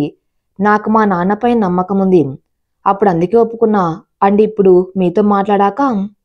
ఇప్పుడు నాతో మాట్లాడాక అంటాడు కార్తీక్. మీ బిహేవియర్ నాకు నచ్చింది హా సో సో ఓకే. ఓకే ఏంటి క్లియర్గా చెప్పు అంటాడు కార్తీక్. సో నాకు ఈ పెళ్లి చేసుకోవడానికి అబ్జెక్షన్ లేదు. అబ్జెక్షన్ అని కాదు, నేనంటే ఇష్టమా కాదా అది చెప్పండి మేడం గారు అంటాడు కార్తీక్. ఇష్టం లేకుండానే మీతో మాట్లాడుతున్నాను అనుకున్నారా? అంటే ఇష్టమే, అదేదో నోటితో చెప్తే మేం కూడా విని సంతోషిస్తాం కదా అన్నాడు కార్తీక్. అంటే అది ఇష్టమే. ఏంటి ఇష్టం? చాక్లెటా బిస్కెటా? క్లియర్గా చెప్పు ఎవరి ఇష్టమో. ప్లీజ్ ప్లీజ్ అంటాడు కార్తీక్. హా నాకు మిమ్మల్ని పెళ్లి చేసుకోవటం ఇష్టమే. థ్యాంక్ యూ అంటాడు సంతోషంగా. ఇప్పుడు టాపిక్ డైవర్ట్ ఎలా చేయాలి? ఐడియా మీకు పూజ గుర్తుందా? ఏదో చెప్పేలోపేం. అదే ఆ రోజు యాక్సిడెంట్ జరిగింది కదా, ఆ పూజ గుర్తుందా మీకు? 2 days కిందనే కదా ఒక ఎపిసోడ్కి సరిపడా స్టోరీ చెప్పాను. దాంట్లో పూజ గురించి కూడా చెప్పా. మళ్ళీ కొత్తగా గుర్తుందా అని అడుగుతావంటాడు కార్తీక్. చీచీ ఆ స్టూపిడ్ అయాం. అందరికీ నేను కౌంటర్ వేస్తే ఈయన దగ్గర మాత్రం నాకు పంచులు పడతాయి. నాకు గుర్తుంది కానీ నీకెందుకు గుర్తు వచ్చింది ఇప్పుడు అంటాడు కార్తీక్. నిన్న కాల్ చేసింది. మన మ్యారేజ్ గురించి చెప్పాను. చాలా హ్యాపీ ఫీల్ అయింది. తను నీకు ఇంకా కాంటాక్ట్లో ఉందా? ఆ రోజు నెంబర్స్ ఎక్స్చేంజ్ చేసుకున్నాం కదా, అయినా కాల్ చేసిందంటే కాంటాక్ట్లో ఉన్నట్టే కదా. అమ్మయ్యా కౌంటర్ వేసేసా, లెక్క సరిపోయింది అని అనుకుంది. కదా మీరు కూడా తనకు గుర్తు ఉన్నారు తెలుసా? అవునా, తనకు కూడా గుర్తున్నానా? నీకు మాత్రం గుర్తులేనా అంటాడు కార్తీక్. అంత లేదు, ఆ రోజు బస్ స్టాప్లో డ్రాప్ చేస్తా అని చాలా రిక్వెస్ట్ చేశారట కదా, అందుకే గుర్తున్నారు తనకి. నాతో మీరు అట్లీస్ట్ మాట్లాడను కూడా లేదు, నాకెలా గుర్తుంటారు? ఓకేలే, అవును పూజ ఎలా ఉంది ఇప్పుడు అంటాడు కార్తీక్. చాలా బాగుంది. లాస్ట్ మంత్ వాళ్ళ బావతో మ్యారేజ్ అయింది. ఇప్పుడు హ్యాపీగా ఉంది. నీ మ్యారేజ్ కూడా వెళ్ళాను. అవునా? ఇంతకీ ఆ రోజు నువ్వు చెప్పిన కహానీల సంగతి చెప్పావా తనకి? ఎలా రియాక్ట్ అయింది తెలిసాక? తనకి జాబ్ సెట్ అయ్యి హ్యాపీగా ఉంది. నాకు క్లోజ్ అయింది అనిపించాక ఒక 3 months బ్యాకే చెప్పా. ఏమనలేదు, తన కోసమే చేశానని అర్థం చేసుకుంది. ఓకే మరి మ్యారేజ్కి ఇన్వైట్ చేశావా అంటాడు కార్తీక్. చేసా, 2 days ముందే వస్తాది. ఓకే, మీరు మళ్ళీ రేపు షాపింగ్కి వెళ్ళాలి కదా, రెస్ట్ తీసుకో బాయ్ అంటాడు కార్తీక్. ఓకే బాయ్ అంటుంది. నెక్స్ట్ కార్తీక్ వాళ్ళ ఫ్యామిలీతో షాపింగ్కి వెళ్ళి వాళ్ళ అక్కకి డౌట్ రాకుండా కూడా జాగ్రత్త తీసుకున్నాను. ఆ తర్వాత పెళ్లి పనులు, నా ఫ్రెండ్స్ని ఇన్వైట్ చేయటం, షాపింగ్ చేయడంలో నేను బిజీ అయిపోయా. అమ్మ నాన్న అన్నయ్య కూడా చాలా బిజీగా పనులు చేస్తూనే ఉన్నారు. ఇంకో 2-3 daysకి మా పెళ్లికి శుభలేఖ రాసుకోవడం కోసం చిన్న ఫంక్షన్ కూడా జరిగింది. ఇంట్లో పెళ్లి సందడి మొదలైంది. నాన్న కార్డ్స్ పంచడం, ఫంక్షన్ హాల్ బుకింగ్, ఇంకా మిగతా పనుల్లో బిజీ ఉన్నారు. నేను కూడా కొన్ని పనులు చేస్తూ కొంచెం అమ్మకి హెల్ప్ చేస్తూ డైలీ ఒక్కసారి అయినా ఎవరికీ తెలియకుండా కార్తీక్ గారితో మాట్లాడుతూనే ఉన్నాం. అలా ఇంకో వారం రోజులు గడిచిపోయాయి. మా ఇంటికి రిలేటివ్స్ రావటం స్టార్ట్ అయింది. కార్తీక్ గారు కూడా ఆఫీస్కి లీవ్ పెట్టి ఇంటికి వచ్చేశారు. ఒకవైపు నా పక్కన ఎప్పుడు ఎవరో ఒకరు ఉండటం, ఇంకో పక్క కార్తీక్ గారు ఇంటికి రావటంతో తంది సేమ్ సిచ్యువేషన్ కావటం వల్ల మేము సరిగ్గా మాట్లాడడం వీలు కావట్లేదు. అసలే ఎవరికి తెలియకుండా మాట్లాడుకోవాలి కదా, అందుకే. నేను కార్తీక్ గారి విషయంలో సంతోషంగానే ఉన్నాను. కానీ ఏదో తెలియని భయం. నా ఫ్యామిలీని వదిలి వెళ్ళాలని బాధ. కొత్త ఫ్యామిలీ, కొత్త మనసులు, అందరు కొత్త వాళ్ళ మధ్య ఎలా అడ్జస్ట్ అవ్వాలని భయం కూడా వేస్తుంది నాకు. ఆ భయం బాధ పెళ్లి డేట్ దగ్గర పడుతున్న కొద్దీ ఎక్కువ అవుతూనే ఉంది. పెళ్లికి ఇంకో 3 రోజులు మాత్రమే ఉందనగా ఒక సాయంత్రం నాకు కార్తీక్ గారి నుండి కాల్ వచ్చింది. అప్పుడు నా దగ్గర ఎవరు లేకపోవటంతో నీ కాల్ ఆన్సర్ చేశాను. హాయ్, ఏం చేస్తున్నావు అంటాడు కార్తిక్. హాయ్, ఏం లేదు అని అంటుంది. నీతో అసలు మాట్లాడడం కుదరట్లేదు. పక్కన ఎవరో ఒకరు ఉంటున్నారు. అందుకే నిన్న నువ్వు కాల్ చేసినప్పుడు కూడా ఆన్సర్ చేయలేదు. So sorry. పర్లేదు. ఏమైంది, వాయిస్ ఎలా ఉంది అంటాడు కార్తిక్. ఏం కాలేదు, నేను బాగానే ఉన్నాను. బయటికి వస్తున్న కన్నీళ్ళను ఆపుకుంటూ అంటుంది. నీ వాయిస్ వింటేనే అర్థమవుతుంది నువ్వెంత బాగున్నావో అంటాడు కార్తిక్. నేను సైలెంట్గా ఉన్నాం. నువ్వేడుస్తున్నావు అని నాకు అర్థమైంది. నువ్వు ఇప్పుడు చెప్పలేదనుకో, నేను ఇప్పుడే ఇలాగే డైరెక్ట్గా మీ ఇంటికి వచ్చేస్తా. తర్వాత ఏమైనా నాకు సంబంధం లేదు. అయ్యో వద్దు, మీరిక్కడికి వస్తే ప్రాబ్లం అవుతుంది. మర్చిపోయారా మనం కలవకూడదు అని చెప్పారు. సరే రాను, మరి చెప్పు ఏమైంది అంటాడు కార్తిక్. అయ్యో నిజంగానే ఏం కాలేదు. మరిప్పుడు ఎవరు లేరా పక్కన? ఏం చేస్తున్నారు మీరు? అసలు చెప్పకూడదు అని ఫిక్స్ అయి నవ్వుతున్నట్టు యాక్ట్ చేస్తూ టాపిక్ డైవర్ట్ చేయకు అన్నాడు కార్తిక్. అలా ఏం లేదు. ప్లీజ్ రా అమ్ము, చెప్పు, నువ్వు ఏడుస్తూ ఉంటే నాకు అసలు బాలేదు. ప్లీజ్ రా చెప్పు అంటాడు కార్తిక్. కార్తిక్ నన్ను ప్లీజ్ అమ్ము చెప్పురా అనేసరికి ఇంకా కంట్రోల్ చేసుకోలేక ఏడ్చేశాను. అమ్ము ఏడవకరా, చెప్పు ఏమైంది? ఎవరైనా ఏమైనా అన్నారా? లేదు, ఎవరేమనలేదు అంటుందమ్ము. మరెందుకు ఏడుస్తున్నావు చెప్పురా అంటాడు కార్తిక్. నాకు భయంగా ఉంది. నేను బయటకు చాలా ధైర్యంగా ఉన్నట్టుగా కనిపిస్తాను, మాట్లాడతాను కూడా. బట్ అది నిజం కాదు. నేను చాలా పిరికిదాన్ని. చాలా అంటే చాలా భయం. నిజం చెప్తున్నా, నమ్మాలి మీరు. నాకు తెలుసు ఆ రోజు నీ వణికే చేతుల్ని చూసి అర్థమైంది. బట్ ఇప్పుడు ఎందుకు ఏడుస్తున్నావు అంటాడు కార్తిక్. యాక్చువల్లీ ఇప్పుడు కూడా చాలా భయంగా ఉంది. ఎందుకో అంటాడు కార్తిక్. ఏమో, సడన్గా ఈ పెళ్ళి, రేపటి నుండి కొత్త మనసులు, కొత్త రిలేషన్స్, కొత్త ఇల్లు, అన్ని కొత్త కొత్తగా మొత్తం నా జీవితమే చేంజ్ అయిపోతుందనిపిస్తుంది.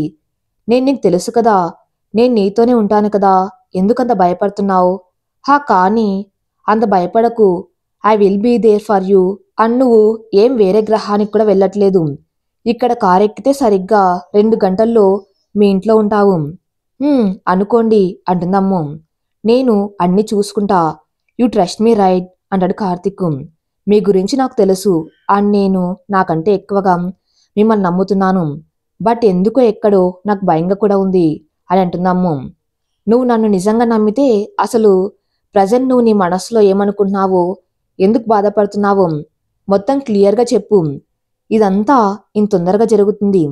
నీ మెంటల్గా ప్రిపేర్ అవ్వడానికి కూడా టైం లేదు అంటుందమ్ము. 1 నెల రోజుల క్రితం వరకు నేను అసలు ఊహించుకొని విషయం ఇది. నిన్నటి వరకు నాకు ఏది కావాలన్నా నేను అడక్కముందే అమ్మా నాన్న అన్నయ్య చూసుకునేవారు. అలా నాకు ఇక నుండి ఇంకో ఇంటిని చూసుకోవాల్సిన బాధ్యత నాపై ఉంటుంది. ఇప్పటి వరకు ఇంటి బాధ్యతలు ఏవి తెలియని నేను ఇప్పుడు మీ ఇంటి కోడలుగా వచ్చి నా నుండి ఏదైనా పొరపాటు జరిగితే ఇటు మా అమ్మ నాన్నలకు అవమానం, అటు మీ అమ్మ నాన్నలు ఫీల్ అవుతారు. అసలు నువ్వెందుకు ఇంతలా ఆలోచిస్తున్నావు? ఏమో నాకు తెలియదు. ఈ పెళ్లి ఫిక్స్ అయినప్పటి నుండి అమ్మని చూస్తున్నా అసలు ఒక్క క్షణం కూడా తీరిక లేకుండా ఏదో వర్క్ చేస్తూనే ఉంది. ఇన్ఫ్యాక్ట్ ఈ పెళ్ళని కాదు, చిన్నప్పటి నుండి అమ్మని చూస్తున్నా కదా, ఇప్పుడు పెళ్ళయ్యాక నాకు కూడా అలాంటి బాధలే కదా ఉంటాయి. మరి అవన్నీ నేను కరెక్ట్గా చేయగలనా అని అనుమానం వస్తుంది. అయ్యో, నీకు 1 ఇయర్ బ్యాక్ డ్రైవింగ్ రాదు అని నువ్వే చెప్పావుగా, మరి ఇప్పుడు చూడు ఎంత బాగా డ్రైవ్ చేస్తావో. ఇదంతే, మెల్లిగా అని నేర్చుకుంటావు. నేను తప్పు చేస్తానేమో అని భయపడుతూ టైం వేస్ట్ చేసే కన్నా ఆ పొరపాటు జరగకుండా చూసుకోవడం better. I am with you, ఓకేనా?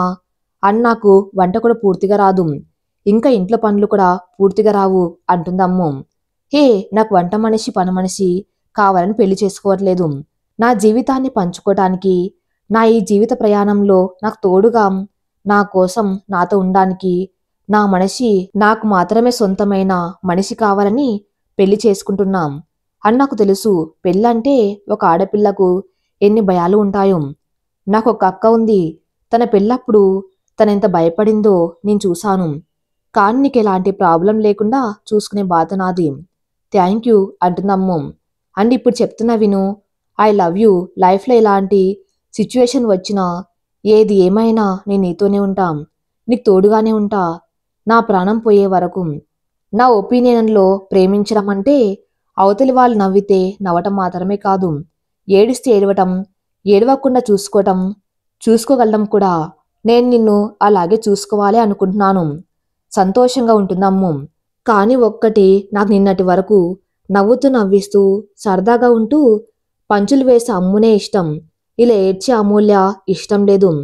నేను ఇంతకుముందు ఐ లవ్ యూ చెప్పింది కూడా ఆ అమ్ముకేం.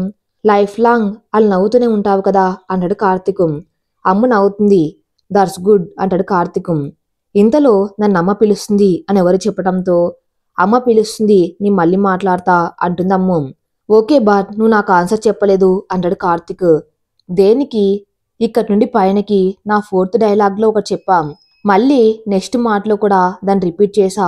దానికి 4thలో చెప్పారు, మళ్ళీ నెక్స్ట్ దాంట్లో రిపీట్ చేశారా అని అంటుందమ్ము. ఐ లవ్ యూ చెప్పా కదా దానికి ఆన్సర్ అంటాడు కార్తీక్. ఆ ఆ అది అమ్మ పిలుస్తుంది అని మీకు కూడా ఏమైనా వర్క్ ఉంటుంది కదా, మనం తర్వాత మాట్లాడుకుందామా అంటుందమ్ము. ఏం పర్లేదు, నాకేం వర్క్ లేదు, మీ అమ్మ కూడా వెయిట్ చేస్తారు. నువ్వు నాకు స్టోరీస్ చెప్పకుండా ఆన్సర్ మాత్రం చెప్పు. నేను నవ్వుకున్నాను. సిగ్గుపడుతున్నావా? వావ్, నీకు సిగ్గుపడ్డం కూడా వచ్చా? నిజంగా అమ్మ పిలుస్తుంది మళ్ళీ మాట్లాడతా అంటుందమ్ము.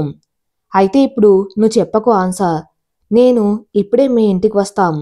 నిన్ను చూసినట్టు కూడా ఉంటుంది, అలాగే అప్పుడే నువ్వు ఆన్సర్ కూడా చెప్పొచ్చు. ఎలా ఉంది ఐడియా? వాట్ అన్ ఐడియా సార్జీ. ఒక ఐడియా మీ జీవితాన్ని మార్చేస్తుందంటే ఇదేనేమో. వద్దు వద్దు, ఇప్పుడే చెప్తా అంటుందమ్ము. చెప్పు మరి అంటాడు Karthik. Love you too and bye. అమ్మ పిలుస్తూ వస్తుంది. ఓకే బాయ్ అంటాడు కార్తీక్. కార్తీక్ గారితో మాట్లాడిన తర్వాత కొంచెం రిలీఫ్గా అనిపించింది. నాలో భయం పోయి ఏదో చెప్పలేని ధైర్యం వచ్చినట్టుగా అనిపించింది. ఆ క్షణంలో కార్తీక్ గారే నా ధైర్యం అన్నట్లు కూడా అనిపించింది. నెక్స్ట్ డే మార్నింగ్ నేను అప్పుడే లేచి ఫ్రెష్ అయి హాల్లోకి వెళ్ళాను. పెళ్లికి ఇంకా 2 డేస్ మాత్రమే ఉండటంతో చాలామంది చుట్టాలు వచ్చారు. ఇల్లంతా చాలా సందడిగా ఉంది. నా ఫ్రెండ్ స్వాతి కూడా వచ్చేసింది. అదేంటో దాన్ని చూడడంతోనే నా సగం టెన్షన్ తీరిపోయినట్టు అనిపిస్తుంది. ఇద్దరం టిఫిన్ చేసి మెహందీ పెట్టడానికి వచ్చే అమ్మాయి కోసం ఎదురు చూస్తున్నాం. అప్పుడే ఓ కొరియర్ అతను వచ్చి అమూల్య గారికి పార్సల్ తనే సైన్ చేసి తీసుకోవాలి అని చెప్పి నాతో సైన్ తీసుకొని ఆ పార్సల్ నాకు ఇచ్చి వెళ్ళిపోయాడు. అది చాలా అందంగా ఉన్న ఒక కవర్తో ప్యాక్ చేసి ఉంది. పైన ఒక 2-3 రోజెస్ కూడా స్టిక్ చేసి ఉన్నాయి. నాకు ఈ పార్సల్స్ ఎవరు పంపారబ్బా అని పార్సల్స్ వైపు ఆశ్చర్యపోయి చూస్తున్న నన్ను హాల్లో ఉన్న అందరూ మా అమ్మతో సహా ఏంటబ్బా అది అన్నట్టు నన్నే చూస్తున్నారు. ఇంతలో ఆ పార్సల్ పైన నేమ్ కనిపించింది. To dear Amulya from me driver అని ఉంది. అది చూడగానే ఎవరు అర్థం కాక కొంచెం షాక్ అయి చూస్తున్నా నాకు సరిగ్గా 2 నిమిషాల తర్వాత ఎవరు పంపారో అర్థమై, ఇంకా ఇక్కడే ఉంటే ఎవరైనా అదేంటో ఓపెన్ చేసి చూడు అంటారేమో అనే భయంతో పరుగులాంటి నడకతో నా రూమ్లోకి వెళ్ళాను. నా వెనకే స్వాతి కూడా వచ్చింది. పార్సల్ పైన పేరు చూసి అది ఒక విచిత్రమైన ఎక్స్ప్రెషన్ ఇస్తూ ఎవరు పంపారే ఆ పార్సల్ అని అడిగింది. కార్తిక్ గారు పంపారు అన్నాను నేను. కార్తిక్ గారా?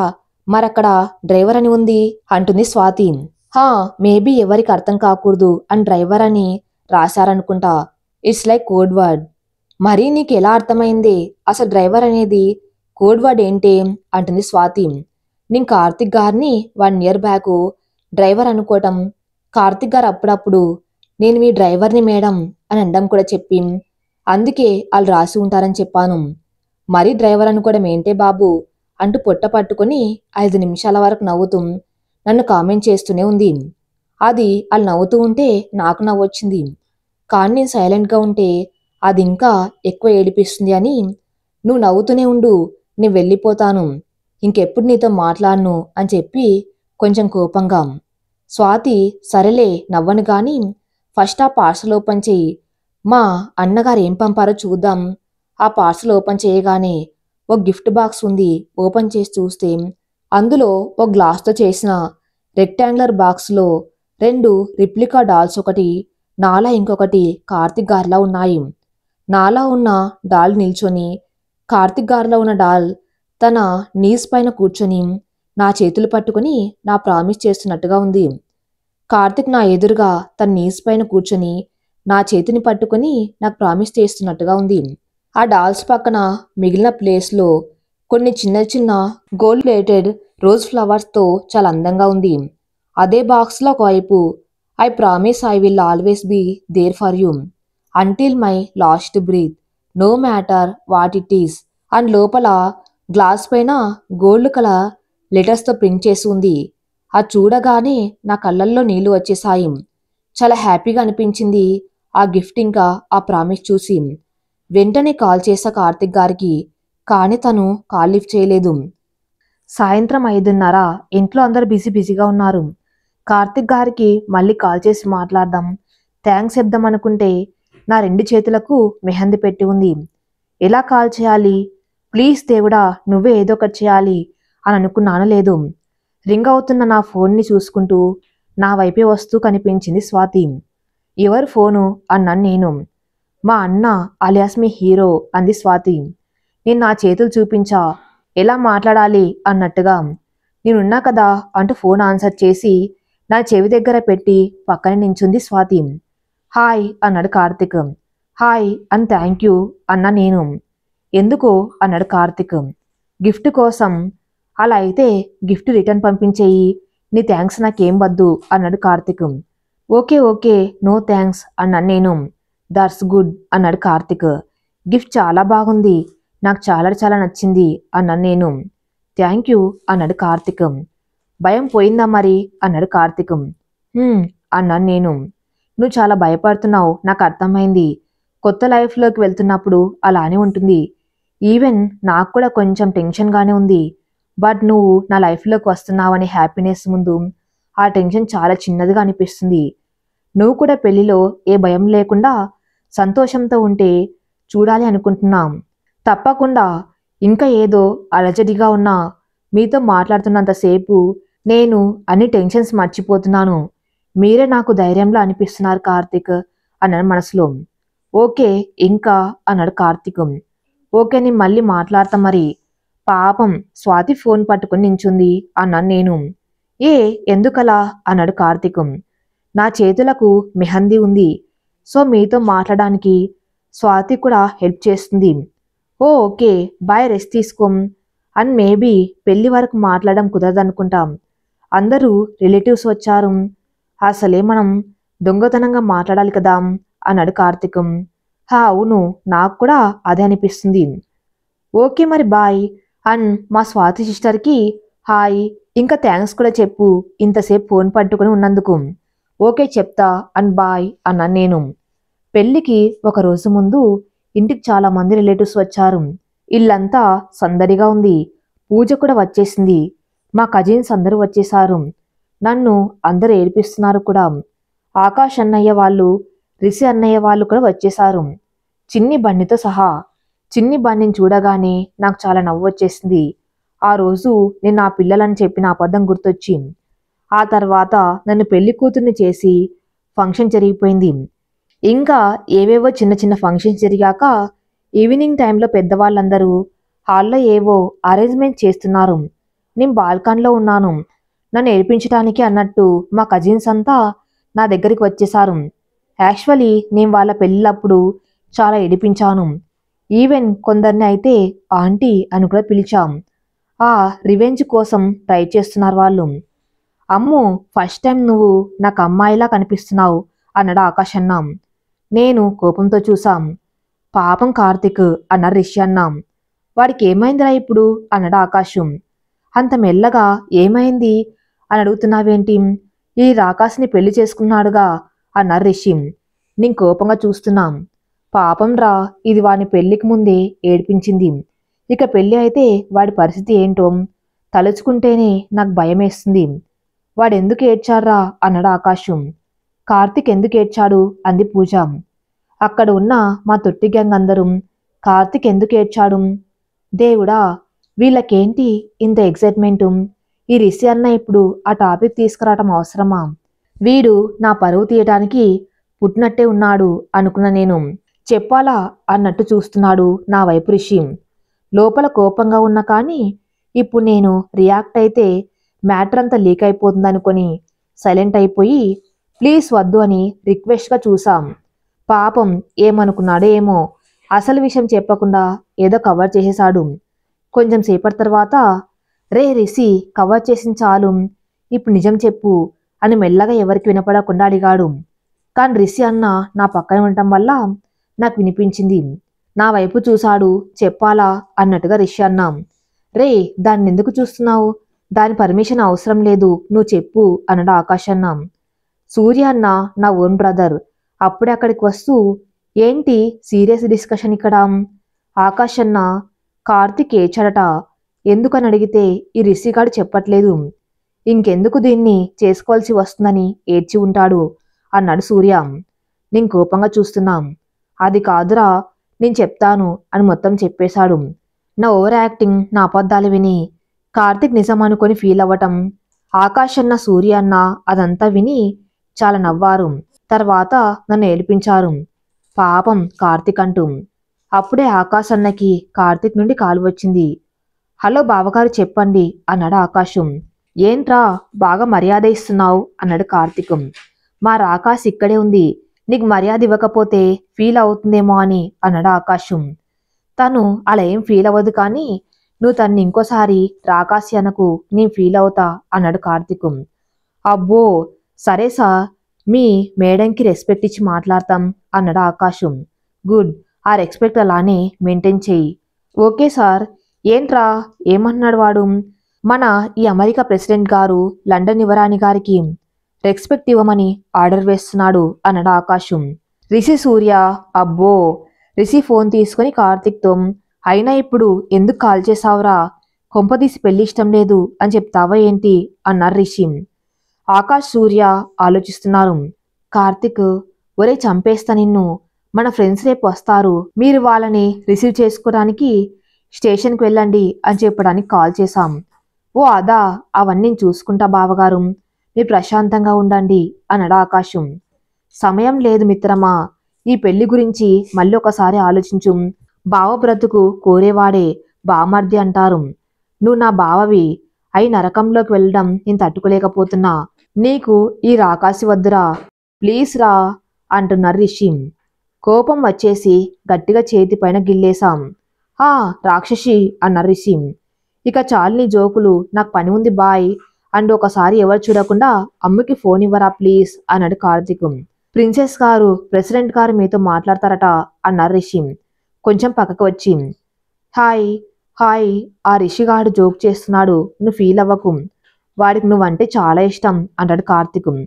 రిషి అన్న గురించి నాకు తెలియదా?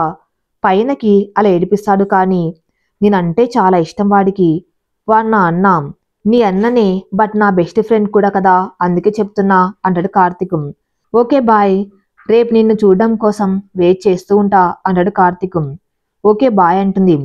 నేను కాల్ కట్ చేసి వచ్చేసరికి అందరు నన్నే చూస్తూ నవ్వుతున్నారు. నన్ను ఫుల్గా కామెంట్ కూడా చేస్తున్నారు. ఏమన్నారు ప్రెసిడెంట్ గారు అంటూ. వాళ్ళు ఎంత కామెంట్స్ చేసినా, నన్ను చూస్తూ ఎంత నవ్వినా ఎందుకో తెలియదు, నాకు మాత్రం ఈసారి కోపం రాలేదు. వీళ్ళని మిస్ అవుతాను అని బాధ వచ్చేసింది.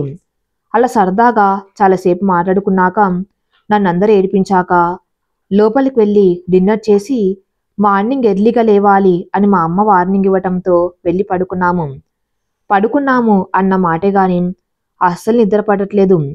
రేపటి నుండి నేను ఇంటికి దూరం అయిపోతా, ఏదో బంధువుల ఇంటికి వచ్చినట్టు రావాలా అన్న ఆలోచనే నన్ను భయపెడుతుంది.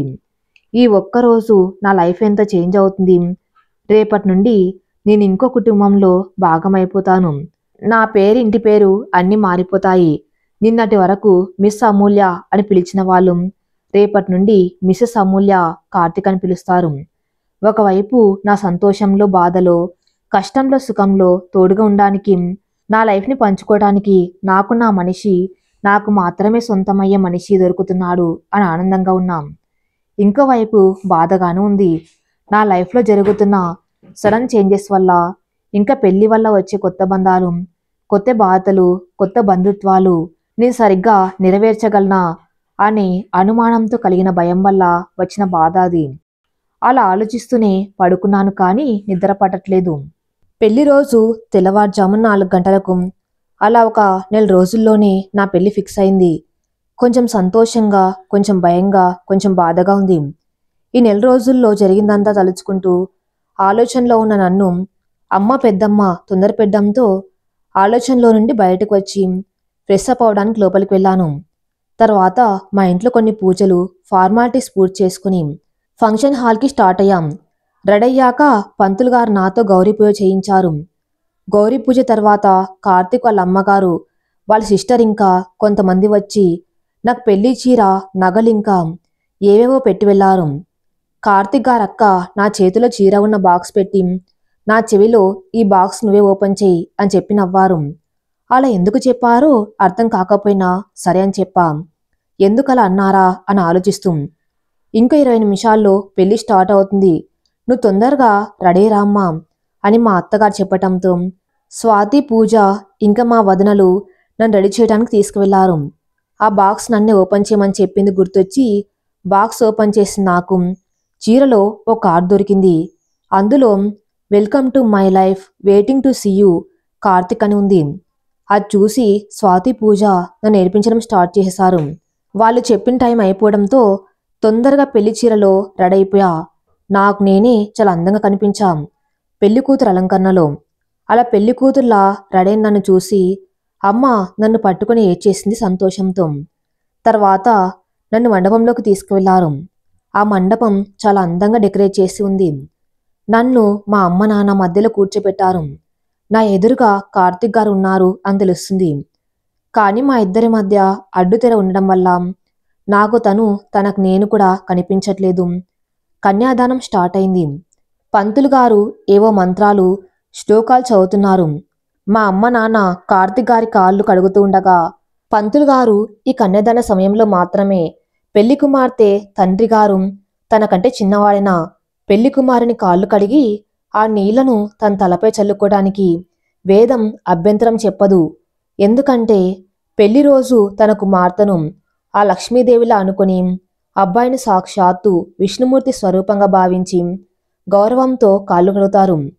అది విని సాక్షాత్తు లక్ష్మీదేవి విష్ణుమూర్తిగా భావించటం ఎంత గొప్ప పోలిక కదా అనుకున్నాను నేను. అప్పుడే పంతులు గారు చెప్పినట్టుగా ధర్మాచ అర్ధేచ కామేచ మోక్షేచ నాతిచరామి నాతిచరామి నాతిచరామి అని కార్తిక్ గారు అనడంతో పంతులు గారు కన్యాదానం పూర్తయింది. ధర్మాచ అర్థేచ కామేచ మోక్షేచ నాతిచరామి నాతిచరామి నాతిచరామి. దీనికి అర్థం ఏమిటంటే అమ్మాయి తండ్రి గారికి అబ్బాయి నేను నిర్వర్తించే ఏ ధర్మంలోనూ, ఏ ఆర్థిక పరిస్థితుల్లోనూ, నా జీవితంలోని ఏ కోరికలోనూ చివరికి మోక్షంలో కూడా మీ అమ్మాయి చేతిని విడిచిపెట్టనని ఇక్కడున్న అందరి ముందు ఆ దేవుడు సాక్షిగా ప్రమాణం చేస్తున్నాను అని మాట ఇవ్వటం. ఆ తర్వాత జీలకర్ర బెల్లం తీసుకురండి, ముహూర్తానికి టైం అవుతుంది, భజంత్రీలు అంటూ మాకిద్దరికి జీలకర్ర బెల్లం ఇచ్చారు. నేను కార్తిక్ గారి తలపై జీలకర్ర బెల్లం పెట్టా. నా తలపైకి కూడా కార్తిక్ గారి చెయ్యి చేరింది. నేను ఎప్పుడెప్పుడు కార్తిక్ గారిని చూడాలా అని మనసులోనే అనుకుంటూ ఎదురు చూస్తున్నాను. జీలకర్ర బెల్లం పెట్టుకున్న తర్వాత మా మధ్య ఉన్న తెర తీసేశారు. అదే నేను ఈరోజు కార్తిక్ గారిని మొదటిసారి చూడ్డం. నా ప్రమేయం లేకుండానే నా కళ్ళలో నుండి చిన్నగా నీళ్లు వచ్చేసాయి. తను కూడా నన్నే చూస్తున్నారు. ఆ మూమెంట్లో నాకు తన కళ్ళు నాతో మాట్లాడుతున్నట్టు, నాకేదో చెప్తున్నట్టు అనిపించింది. నాలో ప్రాణం ఉన్నంత వరకు నేను నీకు తోడుగా నీతోనే ఉంటా అని ప్రామిస్ చేస్తున్నట్టు అనిపించింది. అప్పుడు నా ఇంటి పేరు గోత్రం మారిపోయినట్టుగా కార్తిక్ గారి ఇంటి పేరు గోత్రంతో నా పేరును కలిపి చదివేసి మంగళసూత్రానికి పూజ చేశారు పంతులు గారు. కొన్ని నిమిషాల తర్వాత మాంగళ్యం తంతునానేన మమ జీవన హేతునా కంటే పద్మామి సుభగే త్వంజీవ శరదాంశతాం ఓం మాంగళ్య ధారణ ముహూర్త సుముహూర్తరస్తు అని పంతులు గారు అంటూ ఉండగా ఆ పంచభూతాల సాక్షిగా వేద మంత్రాల నడుమ మంగళ వాయిద్యాల మధ్య మా ఇరువురి కుటుంబ సభ్యులందరి సమక్షంలో బంధుమిత్రులు అందరూ ఆశీర్వాదంగా వేస్తున్న అక్షింతలు మాపై వర్షంలో పడుతూ ఉండగా కార్తిక్ గారు నా మెల్లో తాళి కట్టారు. ఆ క్షణంలో నా గుండె చాలా వేగంగా కొట్టుకుంది. ఈసారి భయంతో కాదు, సంతోషంతో. తాళి కట్టాక అప్పటి వరకు ఎదురెదురుగా కూర్చున్న మేము పక్క పక్కన కూర్చున్నాం. కూర్చున్న వెంటనే కార్తిక్ గారు ఎవరు చూడకుండా నా చేతిని తన చేతుల్లోకి తీసుకుని thank you for coming in to my life అని చెప్పారు. నేను కూడా తన వైపు చూసి చిన్నగా నవ్వాను.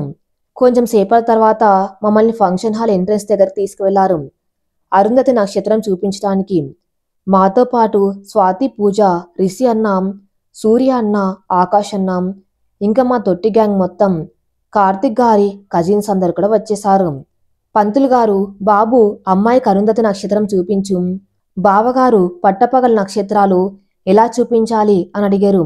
ఇప్పుడు మీరు చూపించినట్టు యాక్ట్ చేయండి, రేపటి నుండి మీ పత్ని గారు మీకు పగలే చుక్కలు ఎలా చూపిస్తారో లైవ్లో చూపిస్తుంది అంటారు రిషి అన్న. పంతులు గారు రిషి అన్నతో, ఎక్స్పీరియన్స్తో చెప్తున్నావా నాయనా, మీ భార్య గారు మిమ్మల్ని రోజు కొడతారా ఏంటి, అటు ఇటు పోయి నాకే పడిందిగా పంచు అనుకుంటారు రిషి. పంతులు గారు కూడా బాగానే పంచులు వేస్తున్నారే, ఇంకోసారి నోరు తెరవకూడదు. పంతులు గారు అలా అండంతో అందరు నవ్వేశారు. పట్టపగలు అరుంధతి నక్షత్రం చూపిస్తున్నట్టుగా కార్తిక్ గారు, కనిపించినట్టుగా నేను, ఏం కనిపించింది అక్కడ అన్నట్టుగా అక్కడి వాళ్ళంతా ఫోటోలకు ఫోజులిచ్చి చాలా ఫొటోస్ దిగి మళ్ళీ మండపంలోకి వచ్చి ముందుగా మా అమ్మ నాన్నల, కార్తిక్ గారు అమ్మ నాన్నల ఆశీర్వాదం తీసుకుని తర్వాత స్టేజ్ పైన మధ్యలో నేను, కార్తిక్ గారు, మాకు ఒకవైపు మా అమ్మ నాన్న, ఇంకోవైపు మా అత్తయ్య మామయ్య నించొని ఉండగా పెళ్లికి వచ్చిన వాళ్ళందరూ మాకు అభినందనలు చెప్తూ మమ్మల్ని ఆశీర్వదించి విందు భోజనం కోసం వెళ్తున్నారు.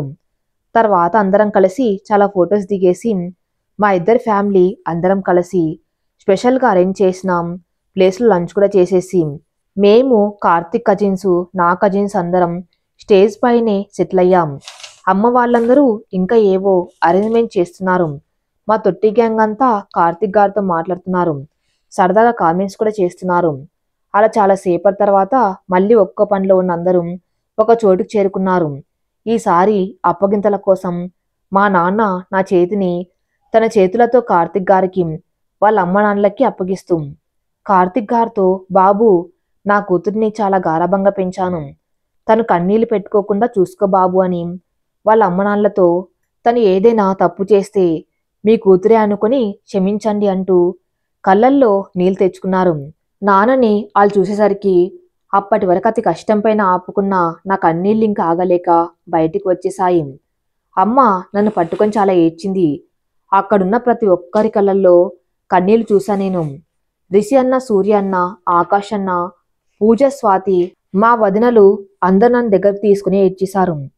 కార్తిక్ గారు అమ్మగారు, నాన్నగారు మా అమ్మ నాన్నలతో, అమూల్య ఇప్పటి నుండి మా కూతురు, తనకి ఎలాంటి ఇబ్బంది కలగకుండా చూసుకునే బాధ మాది అంటూ వాళ్ళని ఓదారుస్తున్నారు.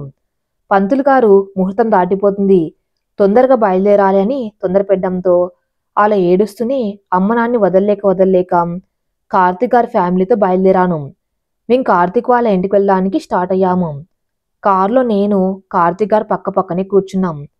కార్తిక్ గారు నా చేతిని తన చేతుల్లోకి తీసుకుని నన్ను చూస్తూ తన రెండు కళ్ళని ఒకసారి మూసి తన తలని ఎడం వైపు చిన్నగా వంచి నా వైపు చూస్తున్నారు. నేను ఉన్నాగా, ఏం కాదు, ఏడవకన్నట్టుగా. మా ముందు సీట్లో కూర్చున్న మా అత్తగారు కొంచెం పక్కకి తిరిగి, అమూల్య నువ్వు బాధపడకు, నువ్వు ఇప్పటి నుండి నాకు ఇంకో కూతురుతో సమానం. ఈ టైంలో ఒక ఆడపిల్లకు ఎన్ని టెన్షన్స్ ఉంటాయో, ఎంత భయంగా ఉంటుందో నాకు తెలుసు. కానీ నువ్వు మనసులో ఎలాంటి భయం పెట్టుకోకు, ధైర్యంగా ఉండు, సరేనా తల్లి అన్నారు నాతో. ఆవిడ మాటలు నాకు చాలా సంతోషాన్నిచ్చాయి. కానీ నా కళ్ళలో నుండి ఇంకా లైట్గా కన్నీళ్లు కారుతూనే ఉన్నాయి. కార్తిక్ గారు నా చేతిని తన చేతుల్లోకి మళ్ళీ తీసుకుని, ప్లీజ్ ఏడవకు అన్నట్టుగా చూస్తూ, I promise I will be there for you until my last breath, please నువ్వు భయపడకన్నారు. ఇది మా అమ్మ నాన్నలను, నా ఫ్యామిలీ మొత్తాన్ని వదిలి వచ్చేస్తానన్న బాధ, భయం కాదు అని చెప్పాలనుకున్నాం. ఆ క్షణం కార్తిక్ గారిని చూస్తే నాకు చాలా ధైర్యంగా అనిపించింది. నువ్వే నా ధైర్యం, మీరు నాతో ఉన్నంత వరకు నేను దేనికి భయపడను అని అరచి చెప్పాలని అనిపించింది. కానీ కారులో అందరూ ఉన్నారని ఆగిపోయి నవ్వుతూ తన వైపు చూసి థ్యాంక్ యూ ఫర్ ఎవ్రీథింగ్ అని మాత్రం చెప్పాను. కార్తిక్ గారిని పెళ్లి చూపులు చూడ్డానికి భయపడిన నేను ఇప్పుడు నువ్వే నా ధైర్యం అని కార్తిక్ గారితో చెప్పాలి అనుకున్నాం. ఒక అనుకోని ప్రయాణంలో మొదలైన మా జీవిత ప్రయాణం ఒక కొత్త మలుపు తిరిగి పెళ్ళనే బంధంతో మమ్మల్ని జీవిత భాగస్వాముల్ని చేసింది. కార్తీక్ గారితో నా లైఫ్ ఎప్పటికీ సంతోషంగా సాగిపోవాలని ఆ దేవుణ్ణి కోరుకుంటూ నేను కార్తీక్ గారి ఇంట్లో అడుగుపెట్టాను. కాదు కాదు మా ఇంట్లో అడుగుపెట్టాను. ఈ కథ ఇంతటితో సమాప్తం. మరిన్ని మంచి స్టోరీస్ కోసం నా ఛానల్ని ఫాలో అవుతూనండి. Thank you for listening.